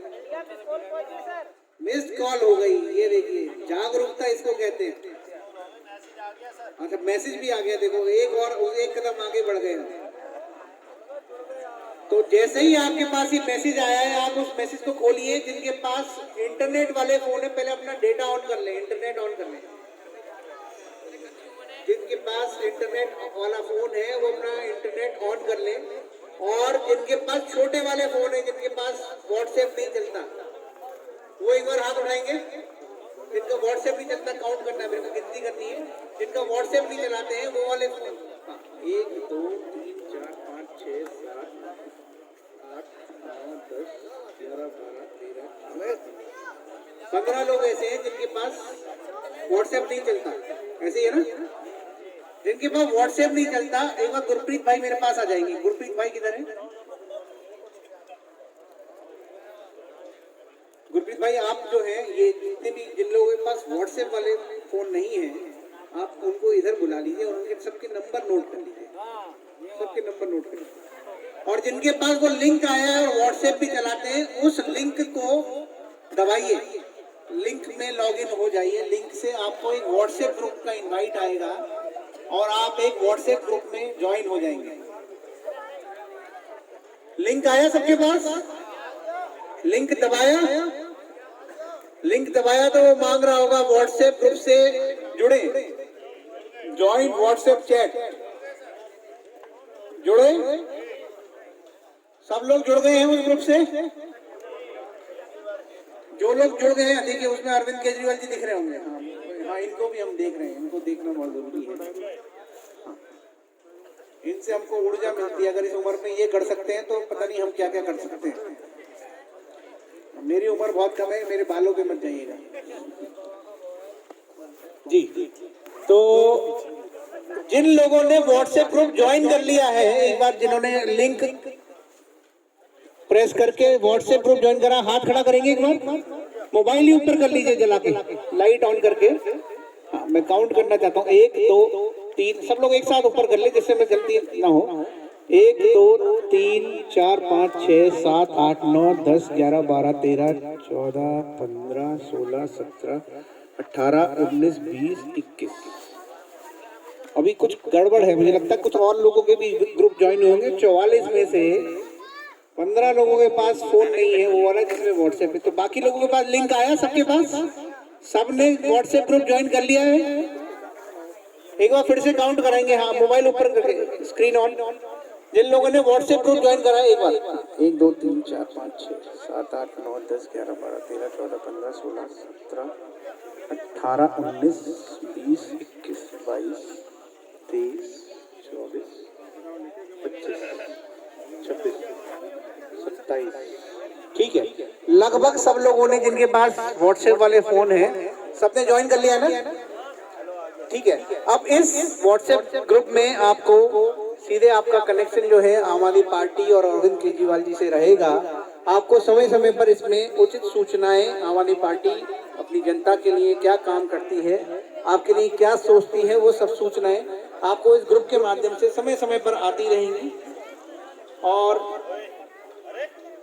आप इस एक माध्यम से, इस व्हाट्सएप के माध्यम से, जो लोग जिनके पास छोटे फोन है, मैं उनसे रिक्वेस्ट करूंगा, इधर गुरप्रीत भाई इधर काम कर रहे हैं, वो अपने नंबर जरूर नोट करा दें। आपके लिए हम कुछ ना कुछ और व्यवस्था करेंगे, हम कुछ ना कुछ और व्यवस्था करेंगे। इधर गुरप्रीत भाई से के पास अपना नंबर नोट करा दें। अच्छा, ये गुरप्रीत भाई को कौन कौन जानता है यहाँ पर? कोई ऐसा तो नहीं है कि जो गुरप्रीत भाई को नहीं जानता? कोई है? सब लोग जानते हैं। प्रधान जी हैं, जागरूक लोग, यही होता है, सब जानते हैं कौन क्या है। मैं एक बार आप में से बीच में ही सर्वजीत जी बैठे हुए हैं। सर्वजीत जी जो ठेकेदार जी हैं, यहाँ पर हैं? अच्छा अच्छा अच्छा, सर्वजीत जी यहाँ पर नहीं है। कुलदीप शर्मा जी हैं यहाँ? कुलदीप शर्मा जी, हाँ, एक बार मेरे पास आ जाइएगा भाई साहब प्लीज। हालांकि मेरी उम्र से आप बहुत बड़े हैं, मैं भाई आपको बड़ा भाई कह सकता हूँ, मुझे भी रिश्ता आपसे कायम करना पड़ेगा। नमस्कार, आपका बहुत बहुत स्वागत है। कुलदीप शर्मा जी को सब लोग जानते हैं? सब जानते हैं? अच्छा, ये बच्चे भी जानते हैं, तो अगर तो बड़े तो जानते होंगे, मैं मान सकता हूँ। कुलदीप शर्मा जी के पिताजी आप सबके यहाँ के बहुत सम्मानित नागरिक हैं, और ये सारी व्यवस्थाएं इस पूरे प्रोग्राम के लिए हमको बहुत सहयोग दिया। अच्छा, मेरे को बताया जा रहा है यहाँ वर्तमान में जो प्रधान जी हैं अरविंद सिंह जी, एक बार इधर आप आएंगे? अरविंद सिंह जी मेरे पास अगर आ जाए। अरविंद सिंह जी आ रहे हैं जी, बहुत बहुत धन्यवाद प्रधान जी को, मुझे उठाना पड़ा, उनके ही गांव में आके मुझे आपको उठा के बनाना पड़ा, मुझे मेरी गलती है, मुझे माफ करिएगा। पर इस समय जरूरत है आपको मंच पे आने की, मंच से मतलब इस तरफ आने की, जिससे हम सब आपसे जो सब बात कर रहे थे वो बातें आगे बढ़ा पाए। आप सब लोग ने ये जो व्यवस्था करी है इस पैगा गांव में, मैं आप सबका बहुत बहुत धन्यवाद करता हूँ। और आम आदमी पार्टी के लिए आपने जो ये योगदान दिया है, इस जनता के लिए आपका ये योगदान हमेशा याद रखा जाएगा, क्योंकि आपने वो बुनियाद रखी है आम आदमी पार्टी को यहाँ एक स्थान देके, समय देके, इन सब व्यवस्थाओं को करके, कि जो यहाँ के विकास की जो गंगा है जो बहने शुरू होगी, यदि आप सब लोग आम आदमी पार्टी का समर्थन करेंगे, समय आने पर वोट भी देंगे और चुनेंगे, तो निश्चित तौर पर पैगा भी उत्तराखंड का एक ऐसा विकसित गांव में गिना जाएगा कि जिसको एक ऐसा आयाम यहाँ क्रिएट कर देना है, बना देना है कि जिसकी जनता पूरे उत्तराखंड में चर्चा करे।